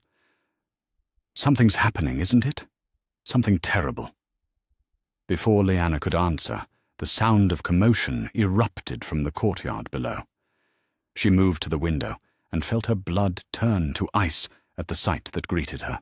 Gold cloaks surrounded the Tower of the Hand like a golden tide, their spears glinting in the afternoon sun. At their head rode Sir Jaime Lannister, his golden hair catching the light like a crown as he dismounted, with the fluid grace of a born warrior. "They're coming for him," Arya whispered from beside her. "They're going to arrest Father." The pieces of the game that Lyanna had been watching for so long suddenly clicked into place with devastating clarity. Ned's investigation had uncovered the truth about Cersei's children, and the Queen had decided that the Hand of the King knew too much to live. But rather than risk another assassination attempt, they were moving to take him legally, arrest him on charges of treason, bring him before a kangaroo court, and execute him with the full authority of the crown. "Get your things," Lyanna said, her voice cutting through the chaos of her thoughts like a blade through silk. "Whatever you can carry. We may need to leave quickly." "I'm not leaving without Father," Arya said, her chin lifting with the stubborn defiance that marked all the Starks. "I won't abandon him." "You may not have a choice." Lyanna turned from the window, her mind already racing through possibilities and escape routes. If they take him, if they charge him with treason, then everyone associated with House Stark becomes a target. Including you. The sound of steel being drawn echoed from the courtyard below, followed by shouts and the clash of weapons meeting shields. The gold cloaks were forcing their way into the tower, and there would be no stopping them now. Lyanna made her choice in that moment, the same choice she had been making for 17 years. Family over safety, love over survival. If Ned was going to fall, she would not let him fall alone. "Stay here," she told Arya. "Lock the door. Don't open it for anyone except me or your father." "Where are you going?" But Lyanna was already moving, her servant's dress flowing around her as she made her way toward the chambers where Ned was recovering from his wounds. She had spent 17 years hiding in shadows, playing the role of a powerless woman who could be ignored and dismissed. But she was still a Stark of Winterfell, still the daughter of wolves, and she would not watch her pack be slaughtered while she cowered in the darkness. She found Ned in his solar, his broken leg stretched out before him, his face drawn with pain that went far beyond physical injury. He was alone, except for Maester Pycelle, the ancient Grand Maester, whose loyalty belonged entirely to the Lannisters. "My lord," she said, playing her role as servant one last time. "There are gold cloaks in the courtyard. Sir Jaime himself leads them." Ned's eyes met hers, and in them she saw the terrible understanding of a man who had finally realized how deep the conspiracy against him ran. "Then it's over," he said quietly. "They mean to take me." "Not if I can help it," Lyanna replied, and for the first time in 17 years she allowed a hint of her true nature to show through the mask she wore. "There are ways out of the Red Keep that even the Lannisters don't know about. Passages that Varys showed me, routes that could take you to safety." "And abandon my daughters? Leave them to Cersei's mercy?" Ned shook his head, his honor warring with survival instincts that screamed at him to flee. "I won't run, Lyanna. I can't." "Then you'll die," she said bluntly, "and your death will accomplish nothing except to give the Lannisters everything they want." Before Ned could respond, the solar door burst open and gold cloaks poured into the room like a golden tide. At their head came Sir Jaime Lannister, his green eyes bright with triumph and his hand resting casually on his sword hilt. "Lord Stark," he said with mock courtesy, "by order of Her Grace Queen Cersei, you are under arrest for treason against the crown."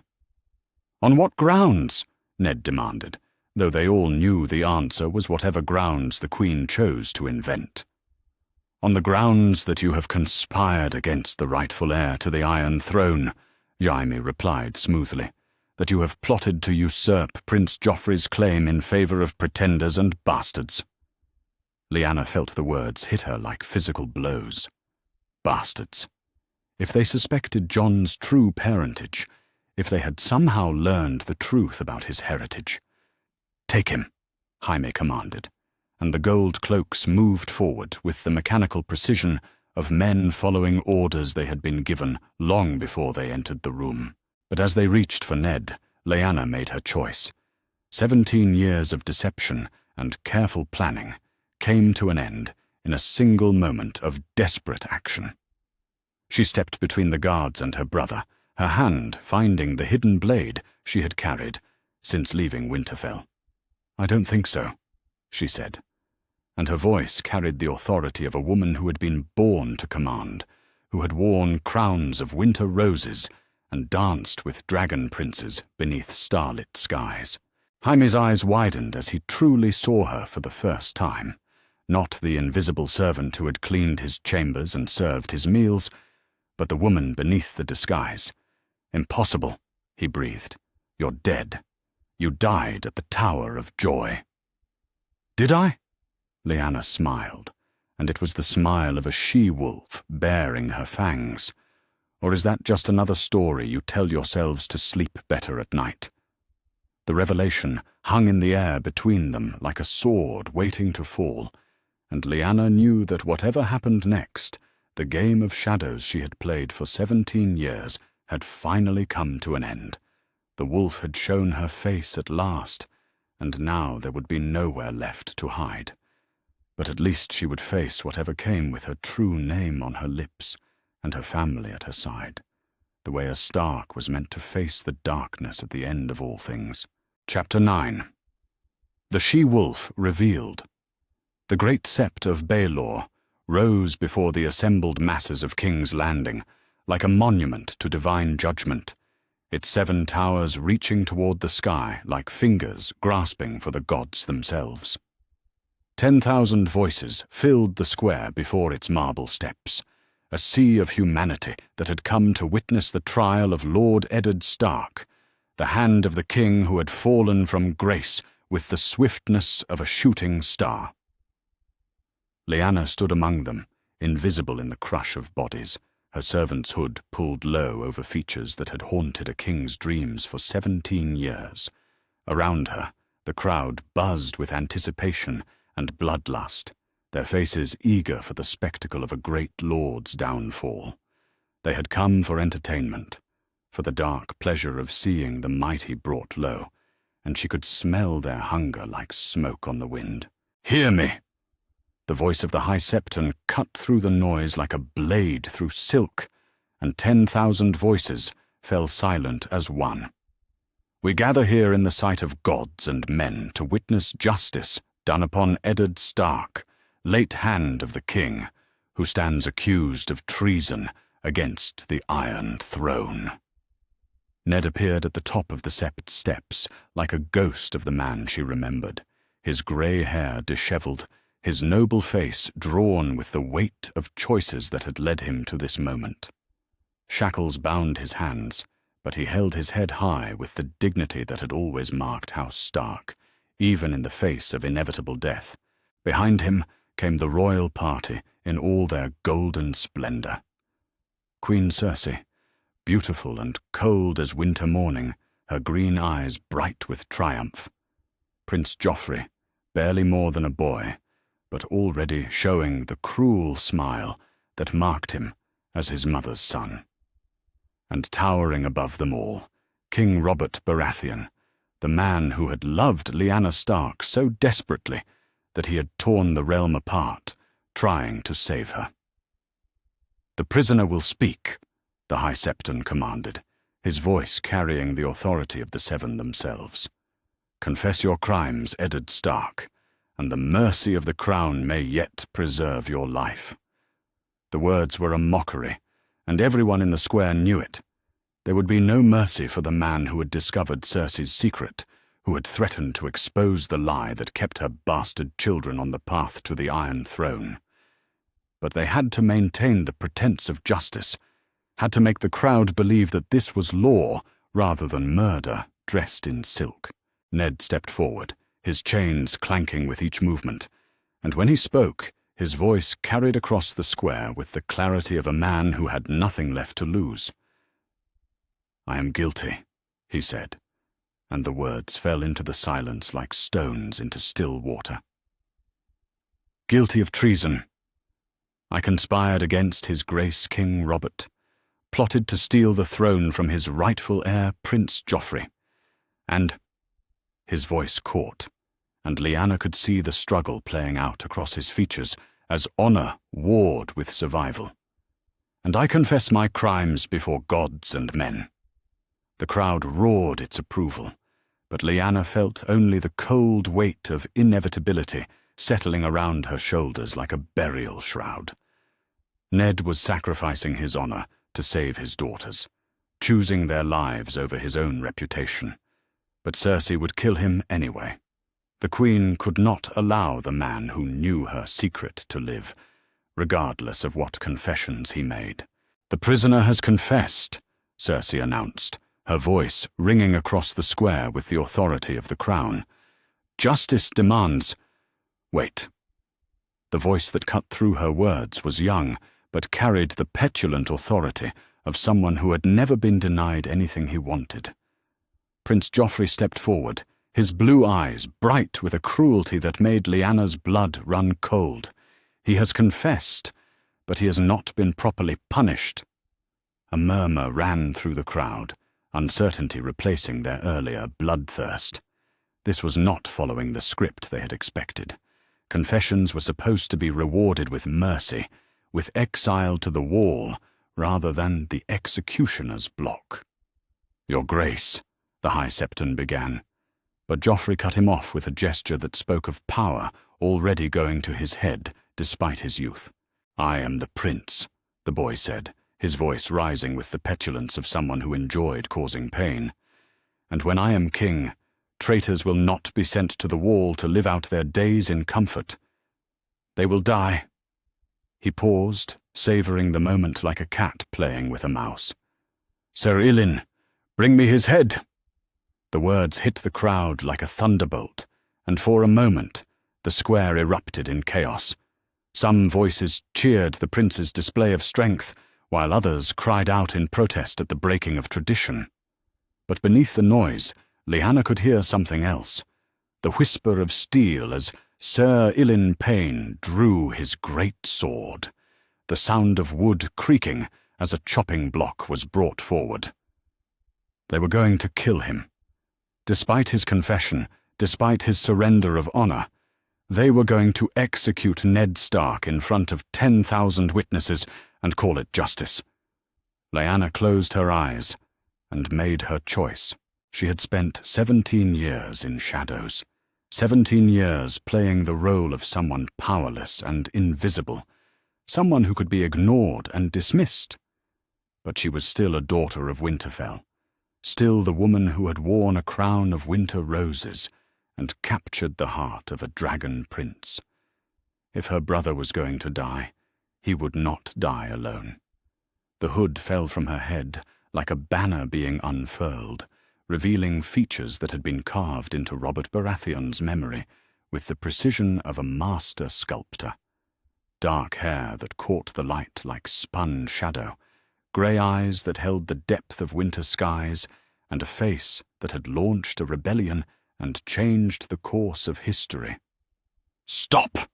Her voice rang across the square with the authority of someone born to command, cutting through the chaos like a blade through silk. The crowd fell silent as 10,000 faces turned toward her, their expressions shifting from confusion to recognition to awe.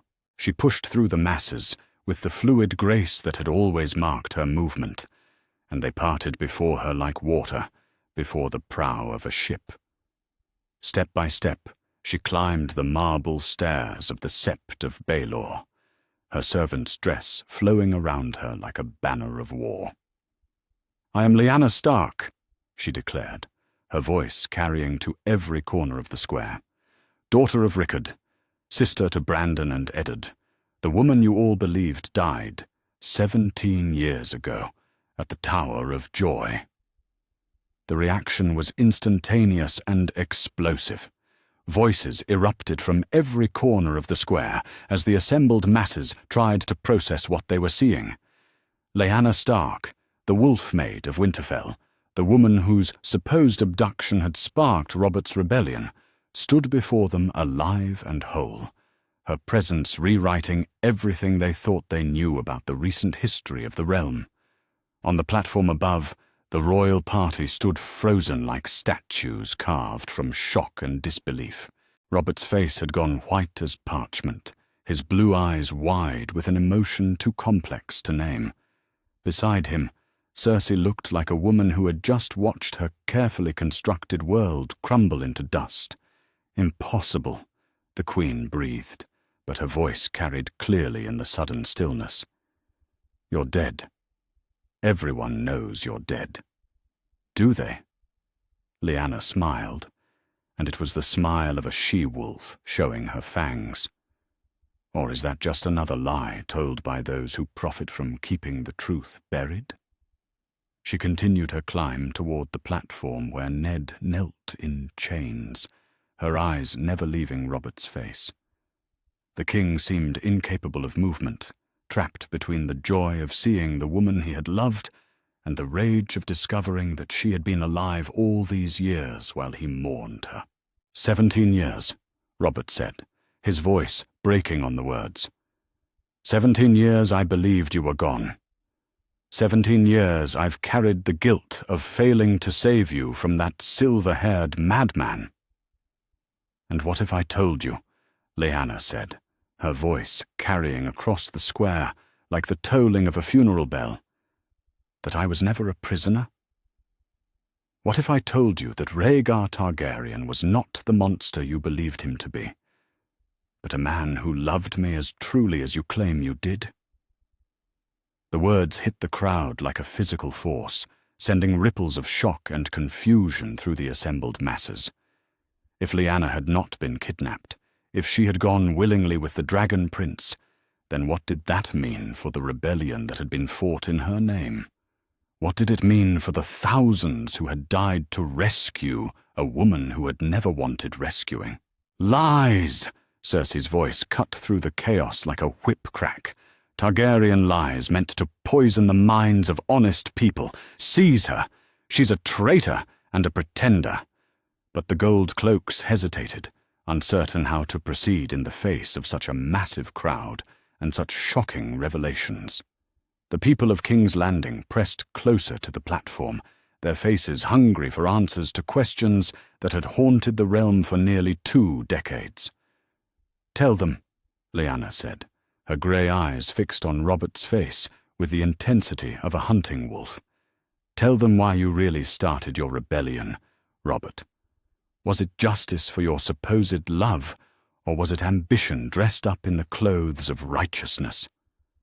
Robert's face twisted with emotions that warred like armies on a battlefield. Love and hate, joy and fury, relief and betrayal all struggling for dominance.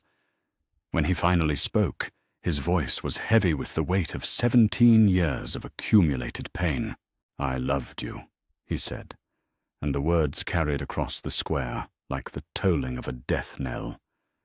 "I would have given you anything, the crown, the realm, my life itself, and you chose him over me." "I chose love over duty," Lyanna replied, and her voice carried the steel that had always lurked beneath her beauty. "I chose a man who saw me as more than a prize to be won, more than a symbol to be displayed. I chose someone who valued my mind as much as my face, who wanted a partner rather than a possession." The implications of her words sent fresh shockwaves through the crowd. If Lyanna Stark had chosen Rhaegar willingly, if their relationship had been love rather than abduction, then the entire foundation of Robert's reign was built upon a lie. "And our son," Lyanna continued, her voice rising with the authority of a woman who had nothing left to lose. "The child born of that love has more right to sit the Iron Throne than any bastard born of incest and deception." The words hung in the air like a sword waiting to fall, and suddenly every person in the square understood the true magnitude of what was being revealed. Lyanna Stark had not only survived, she had given birth to Rhaegar's child, a legitimate heir to the Targaryen dynasty, who had been hidden in plain sight for 17 years. Cersei's face went white as parchment as the implications crashed over her like a killing wave. If Rhaegar had married Lyanna, if their child was legitimate, then Joffrey's claim to the throne was worthless regardless of his parentage. The dragons had returned to reclaim what was theirs by right, and all the golden lions in Westeros couldn't stop them. "Kill her!" the Queen screamed, her voice cracking with desperation. "Kill them both! They're traitors and pretenders." But the crowd had heard enough, and their mood was shifting like a tide turning. The people of King's Landing had lived under the rule of a drunken king and his increasingly unpopular queen for 17 years. The promise of a true-born Targaryen heir, raised with Stark honor and dragon fire, was beginning to look like salvation rather than threat. "The wolf lives!" someone shouted from the back of the crowd, and the cry was taken up by dozens of voices. "Lady Lyanna lives! The she-wolf has returned!" On the platform, Ned stared at his sister, with an expression of awe and terror in equal measure. She had sacrificed everything to save him, Their carefully maintained secret, their years of successful deception, the safety that had kept them all alive. But in doing so, she had also unleashed forces that would reshape the Seven Kingdoms in ways that none of them could predict. The Game of Thrones was entering its final phase, and the wolf had finally shown her fangs to a world that had forgotten how dangerous the children of winter could be when they stopped hiding in the shadows.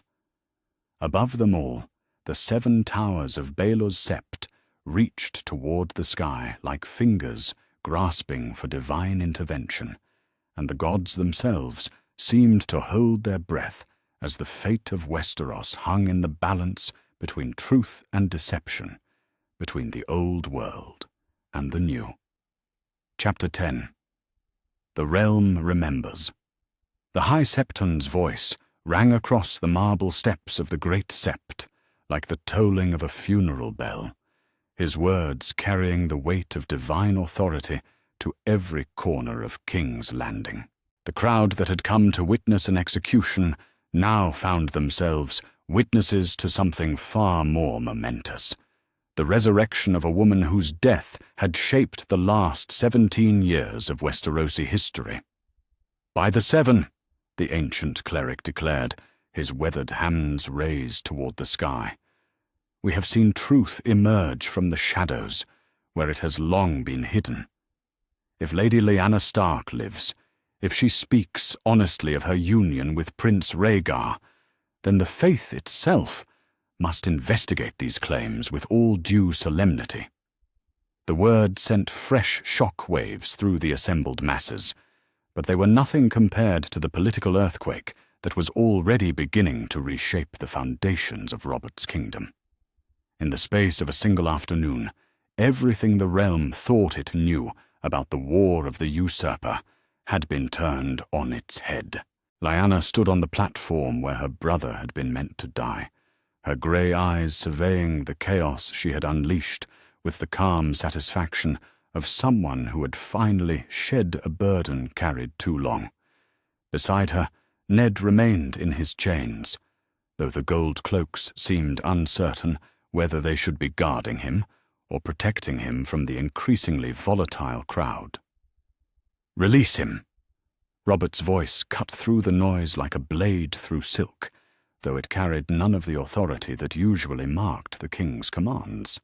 The man who had torn the realm apart to avenge Lyanna's supposed death now looked like someone trying to reconcile 2 completely incompatible versions of reality. The gold cloaks moved to obey, their keys turning in Ned's shackles with the metallic click of chains being broken.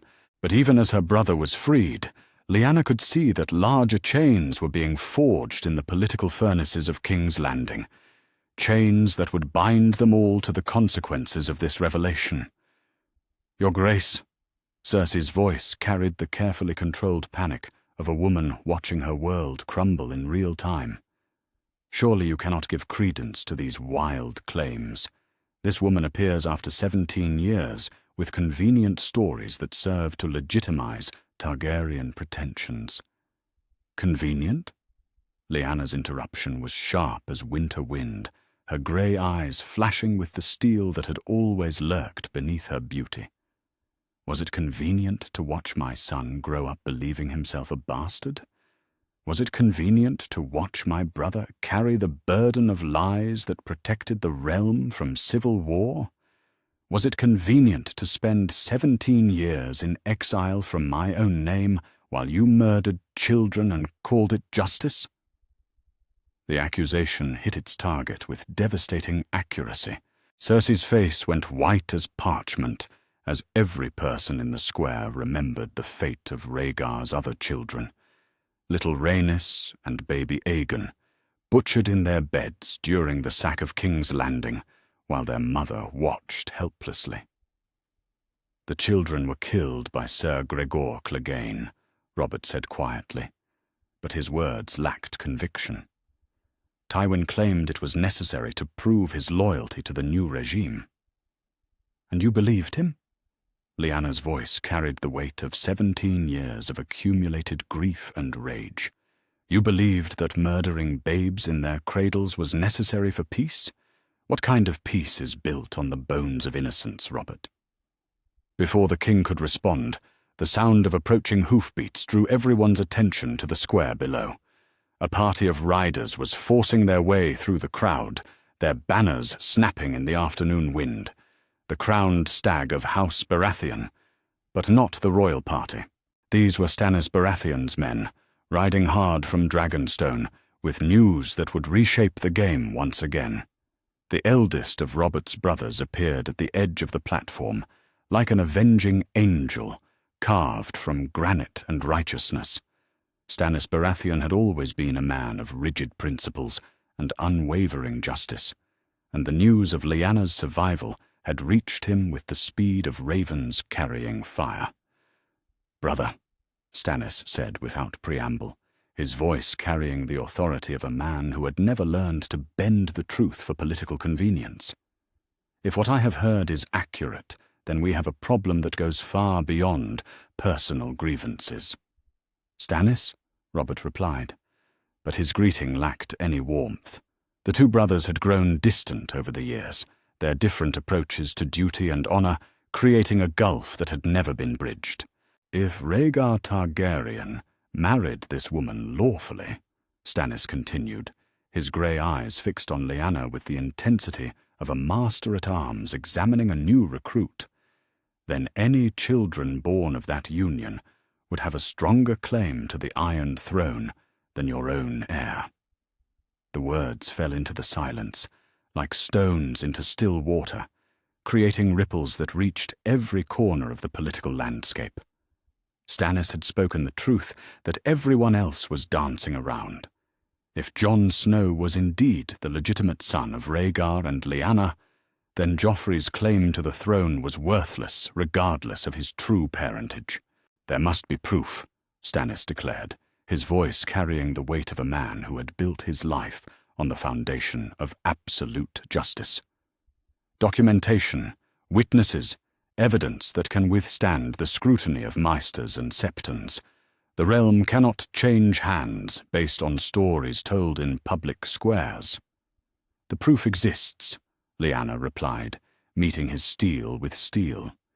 "Hidden in places where wise men thought to preserve truth against the lies of conquerors.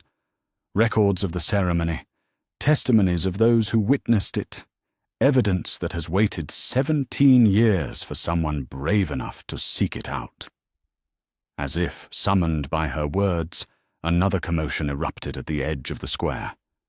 This time, it was a party of northern lords, their grey and white banners marking them as men who had ridden hard from the north upon receiving word that their beloved Lady Lyanna lived.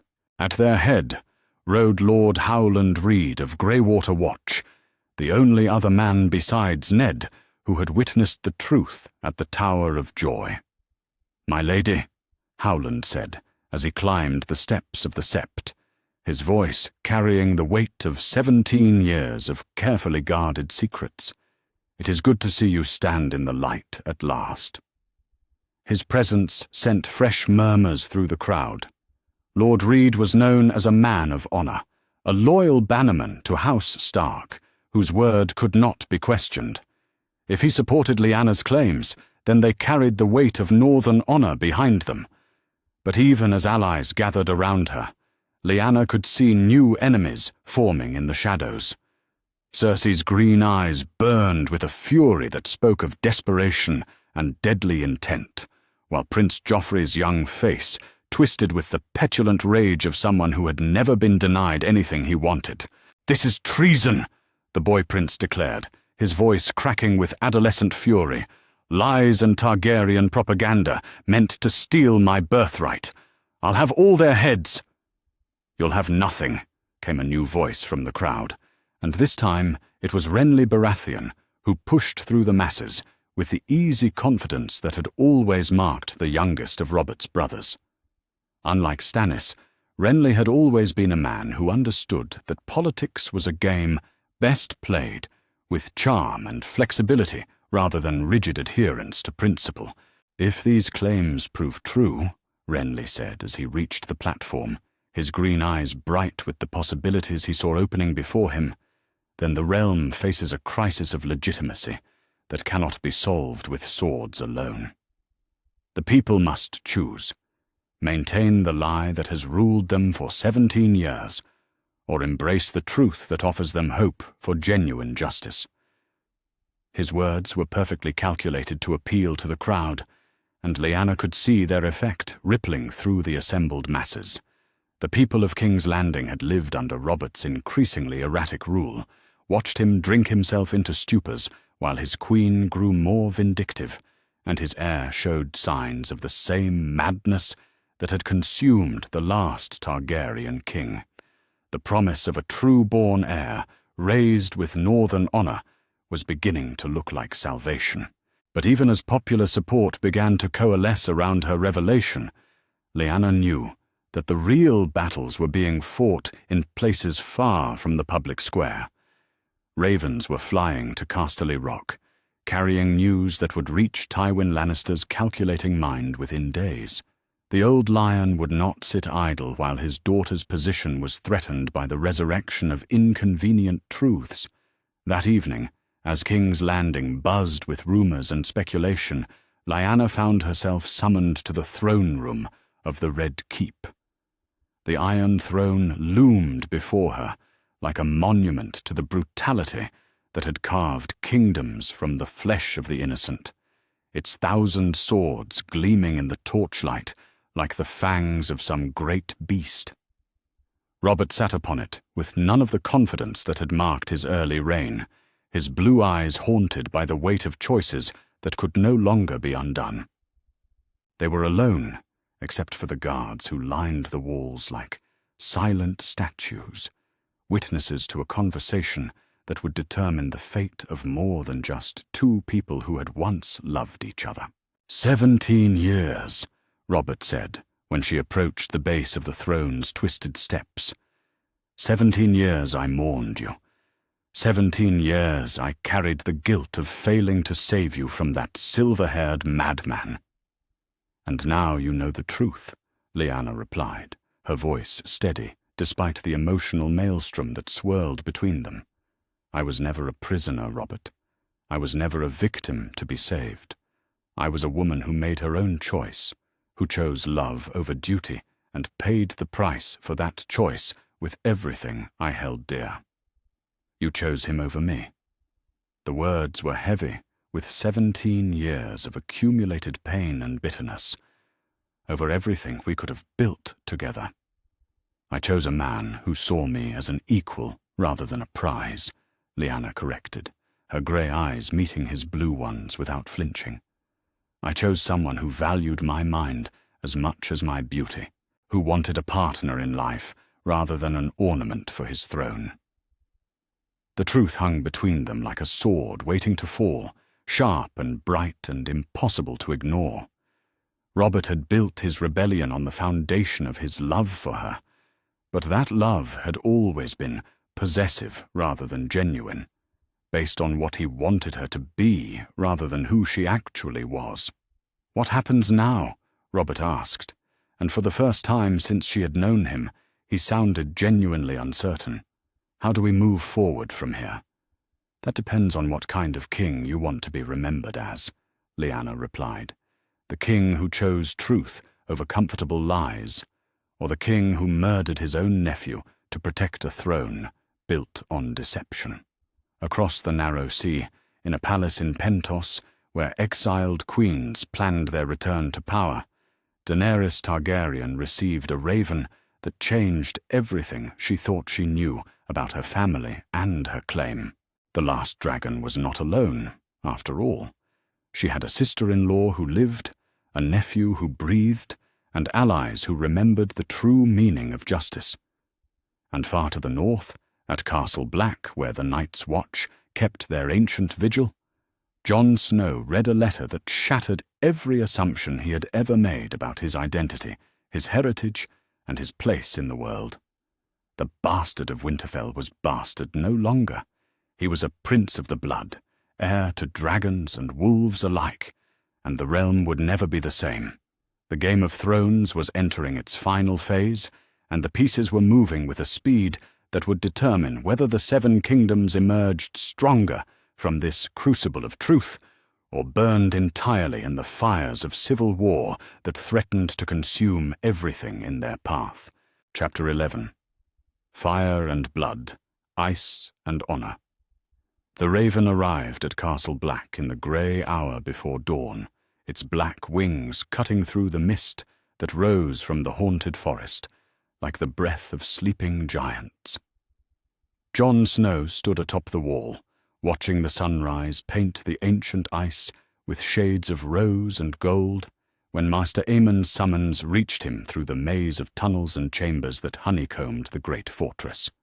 "Read it aloud, if you would," the old man said when Jon entered his solar. His blind eyes turned toward the window, where morning light streamed through glass thick with the accumulated frost of centuries. "My eyes may be gone, but I would hear the words that have set the realm ablaze." Jon broke the seal with hands that trembled despite his efforts at control, and began to read the message that would reshape everything he had ever believed about his identity and his place in the world. To Jon Snow, Prince of Dragonstone, rightful heir to the Iron Throne by right of birth and blood. Your Lady Mother, Lyanna Stark, has revealed herself to the realm, and the truth of your parentage can no longer be hidden. You are the true-born son of Prince Rhaegar Targaryen and Lady Lyanna Stark, conceived in love and born in sorrow at the Tower of Joy. The realm calls for its rightful king. Come south, my prince. Come home. Stannis of House Baratheon, Lord of Dragonstone, and rightful hand of the king. The words seemed to echo in the chamber long after Jon had finished speaking them, each syllable carrying the weight of revelation that could topple kingdoms. Maester Aemon was silent for a long moment, his ancient face unreadable as he processed the implications of what had been revealed. "So," the old man said finally, his voice carrying the weight of nearly a century of accumulated wisdom. "The last dragon was not the last after all. Tell me, Jon Snow, or should I say, Prince Aegon, how does it feel to learn that everything you believed about yourself was a lie, meant to protect you from a truth too dangerous to speak?" Jon felt as though the world had shifted beneath his feet, like ice breaking up in the spring thaw. "I don't understand. My mother was some tavern wench. My father was Lord Stark. I'm a bastard with no claim to anything except what honor I can earn with my own hands." "Are you?" Aemon's blind eyes seemed to see straight through him to the truth that lay beneath years of careful deception. "Or are you a prince of the blood, raised in exile among wolves because the realm was too fractured to accept another dragon on the throne?" Before Jon could respond, the sound of approaching footsteps echoed from the corridor outside. Sam Tarly burst into the solar, his round face flushed with excitement and terror in equal measure, a scroll clutched in his pudgy hands. "Jon," he gasped, struggling to catch his breath. "There's more.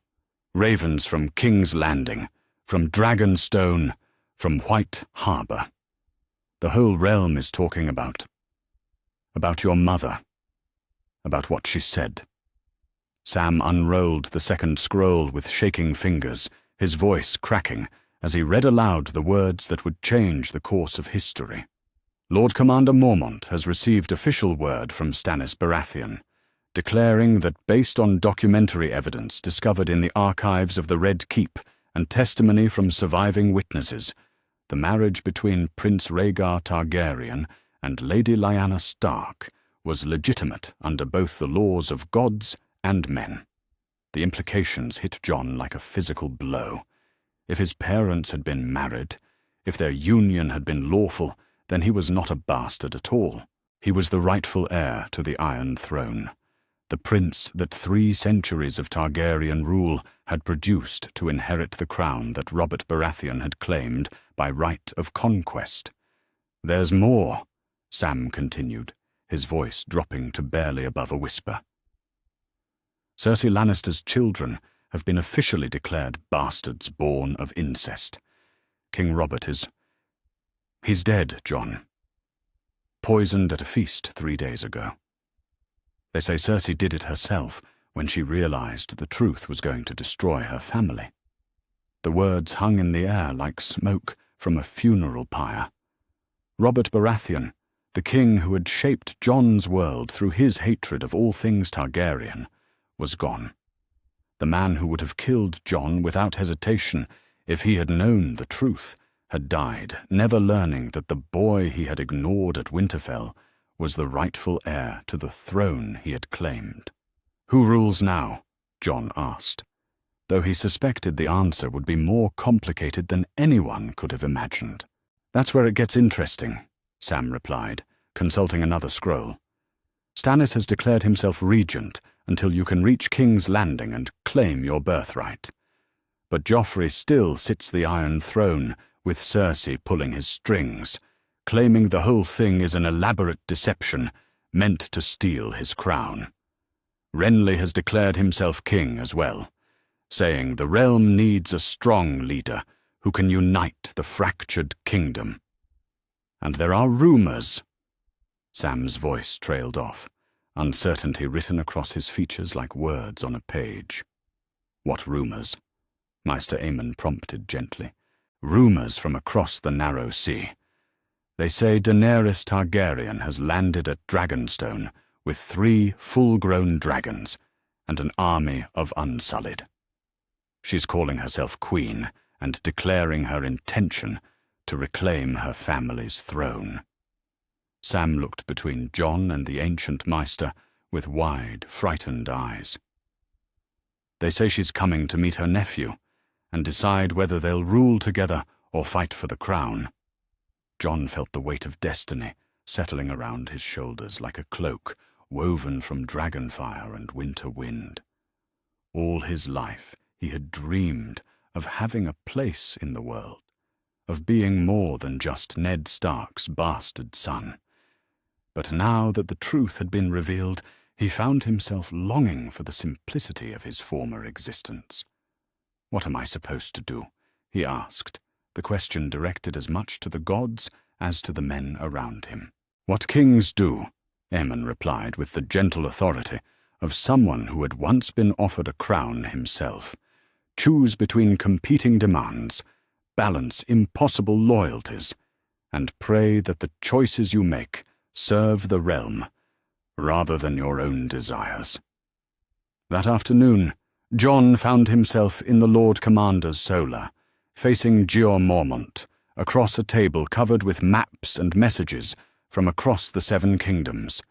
The old bear's weathered face was grim as he studied the reports that painted a picture of a realm tearing itself apart.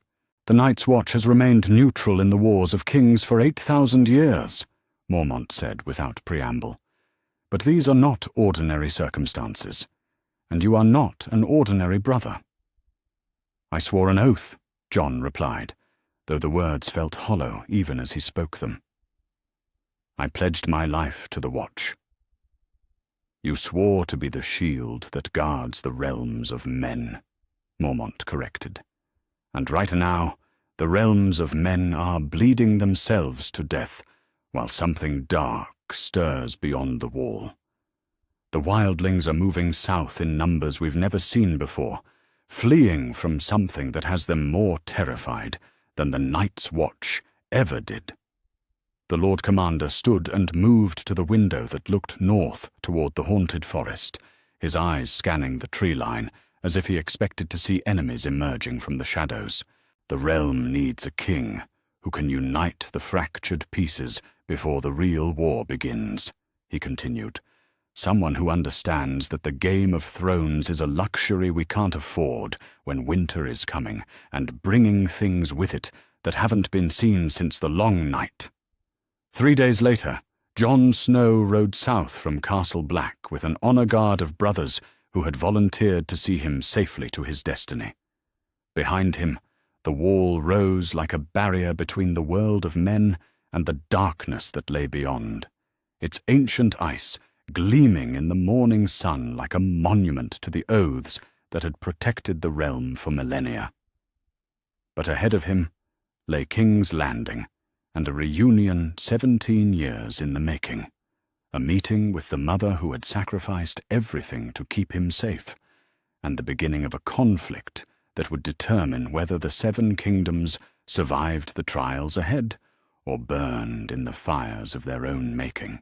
Meanwhile, across the narrow sea, 3 dragons took flight from the ancient stones of Dragonstone, their wings casting shadows across the water as they carried Daenerys Targaryen toward a homeland she had never seen but always dreamed of reclaiming. In their wake followed ships filled with unsullied and freed men, an army pledged to restore the dynasty that had ruled Westeros before Robert's rebellion changed the course of history. In the Red Keep, Cersei Lannister paced the throne room like a caged lioness, her green eyes bright with the desperation of someone who knew that time was running out. Around her, the remnants of her power structure crumbled like sandcastles before an incoming tide. But she would not surrender without a fight that would shake the foundations of the 7 kingdoms. And in chambers that had once belonged to servants, Lyanna Stark stood before a mirror and saw not the hidden woman who had lived in shadows for 17 years, but the Queen Mother who would help guide her son through the trials ahead.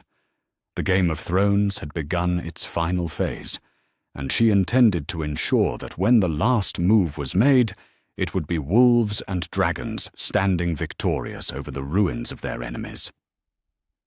The War of 6 Kings had begun, and the realm would never be the same. Chapter 12. The Long Peace. 2 years had passed since the Great Council of 299 AC had gathered in the ruins of Harrenhal to settle the question of succession that had torn the 7 kingdoms apart. The ancient castle, with its melted towers and haunted halls, had seemed a fitting place to forge a new future from the ashes of the old world's failures. 700 lords had come from across the realm to witness something unprecedented, not the choosing of a king by right of conquest, but the recognition of legitimacy that transcended the ambitions of individual houses. Lyanna stood now in the God's Wood of the Red Keep, watching her son practice his sword work with a grace that spoke of both the dragon's fire and the wolf's cunning. At 20 years old, Aegon VI, though he would always be Jon to those who had known him before, had grown into the kind of king that bards would sing of for 1,000 years. Tall and lean, with grey eyes that held depths of wisdom earned through suffering, he moved through the world with a quiet authority that commanded respect rather than demanding it. Your Majesty? The voice belonged to Lord Tyrion Lannister, the dwarf who had surprised everyone by abandoning his family's doomed cause to serve the new regime with loyalty that had proven both genuine and invaluable.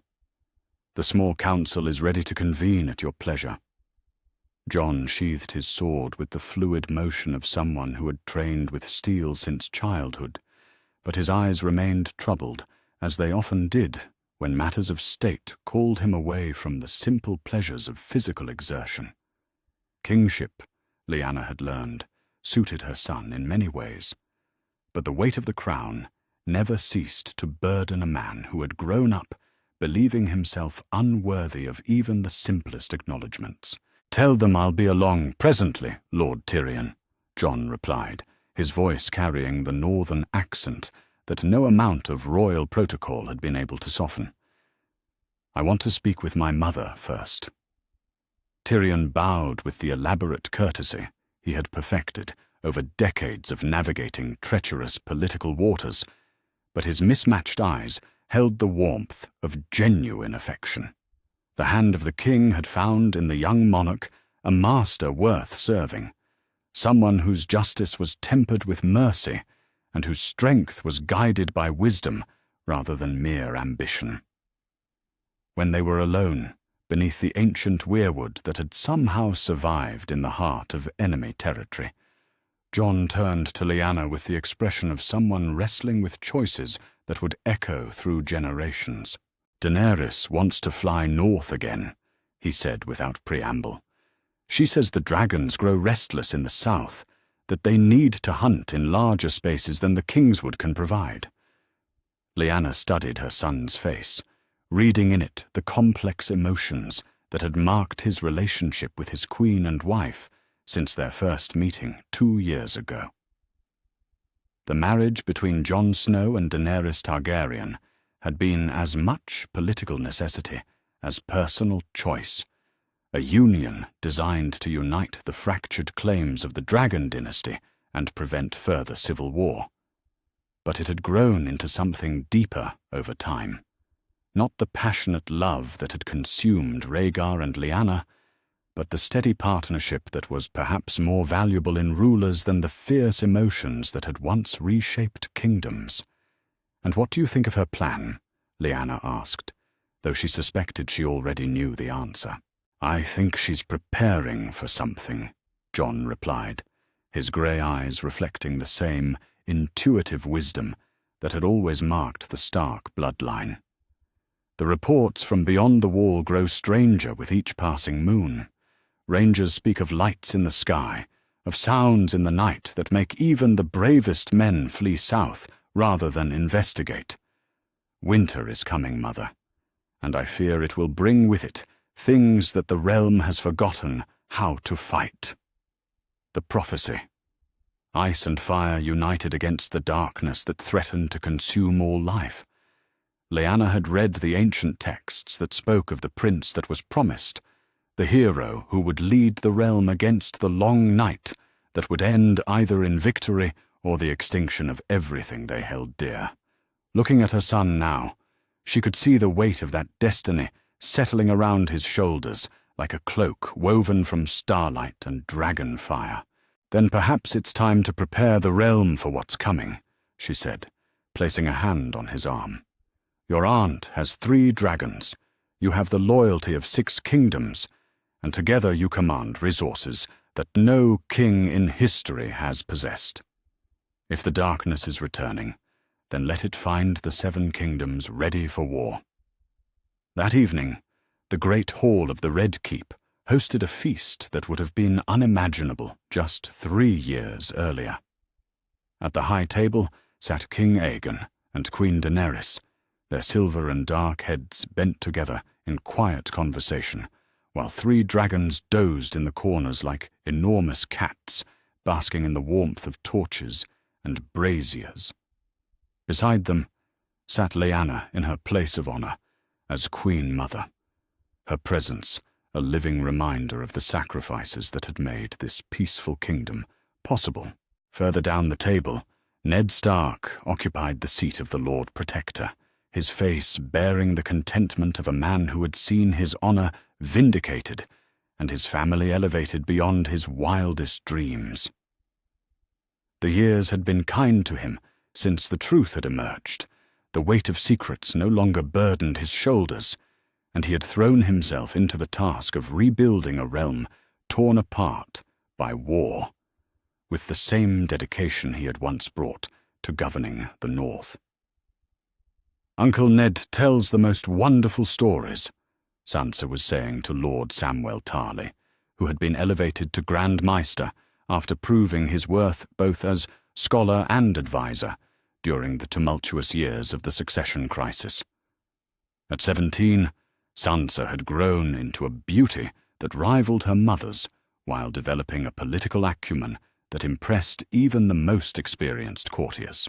Across from her, Arya practiced the water dancing forms that Syrio Forel had taught her, her needle flashing in patterns that spoke of deadly grace barely contained beneath courtly manners. At 14, the youngest Stark daughter had become something unprecedented, a lady who could move in the highest circles of court while possessing skills that would make seasoned knights think twice about crossing her. But it was the woman seated beside Lyanna who represented the most remarkable transformation of all. Catelyn Stark had aged in the years since the truth had been revealed, but the bitterness that had once marked her treatment of Jon had been replaced by something that looked very much like maternal pride. The conversation that had finally brought understanding between them had taken place in this very hall, a painful acknowledgement of the cruelties inflicted through ignorance and the forgiveness that could only come from family. "I owe you an apology that is 17 years overdue," Catelyn had said on the night when the Great Council had confirmed Jon's legitimacy. "I hated you for a lie, punished a child for sins he never committed, and poisoned a household with resentment born of my own pain and ignorance." "You had no way to know," Lyanna had replied, her voice carrying the gentle authority of someone who had long since made peace with the necessities that had shaped their lives. "The fault was never yours, Cat. It belonged to a world that made such deceptions necessary for survival." Now, watching Catelyn beam with grandmother's pride as she watched her nephew wear a crown that fit him like it had been forged for his head alone, Lyanna felt the deep satisfaction of choices that had cost everything, but had ultimately preserved what mattered most. "Aunt Lyanna." The voice belonged to Bran, now 12 years old, and showing signs of the gifts that had always marked certain members of the Stark bloodline. The boy had survived his fall from the tower, an accident that had never happened in this timeline, but which had been replaced by other adventures and discoveries that spoke of a destiny unique among his siblings. "Yes, sweet boy." "The ravens are bringing strange news from the north," he said, his young face serious beyond his years. "They speak of things moving in the darkness, of sounds that shouldn't exist in the world of men. Uncle Benjen writes that the Night's Watch is seeing things that don't appear in any of their histories." Lyanna felt a chill that had nothing to do with the evening air filtering through the great hall's windows. The long peace that had settled over the realm in the wake of the succession crisis had been a time of healing and rebuilding, but it had also been a time of preparation for challenges that lay ahead. "Then we will be ready for whatever comes," she said, her voice carrying the steel that had sustained House Stark through centuries of winter. Dragons and wolves together, ice and fire united, the realm prepared for whatever darkness seeks to challenge the light we have built. As the feast continued around them, Lyanna allowed herself a moment of reflection on the journey that had brought them all to this place. The scared girl who had hidden in the Tower of Joy while her world burned around her had become the Queen Mother who helped guide a realm toward its greatest test. The bastard who had believed himself unworthy of love had become the king who would lead that realm through the trials ahead. The choices had been hard, the sacrifices immense, the cost paid in years of deception and separation and pain. But looking around the great hall at the family that had not only survived but thrived, at the kingdom that had found peace after generations of war, at the dragons that dozed contentedly while wolves ran free in the godswood beyond the walls, Lyanna knew that every moment of pain had been worth this single moment of perfect contentment. The Game of Thrones was ending at last, not with the victory of one house over another, but with the recognition that true strength came not from conquest, but from the bonds of family, honor and love that could survive any storm. Winter was coming, as it always did, but it would find the Seven Kingdoms ready for whatever challenges lay ahead. In the distance, beyond the walls of the Red Keep and the sprawling city of King's Landing, the realm settled into the peaceful slumber of a kingdom secure in its rulers and confident in its future. Dragons flew over fields that knew no war. Wolves ran free in forests that remembered their ancient songs, and the children of both houses grew strong in the knowledge that they were loved, protected, and destined for greatness. The long peace had begun, and it would endure for as long as ice and fire remembered how to dance together beneath the endless sky of Westeros.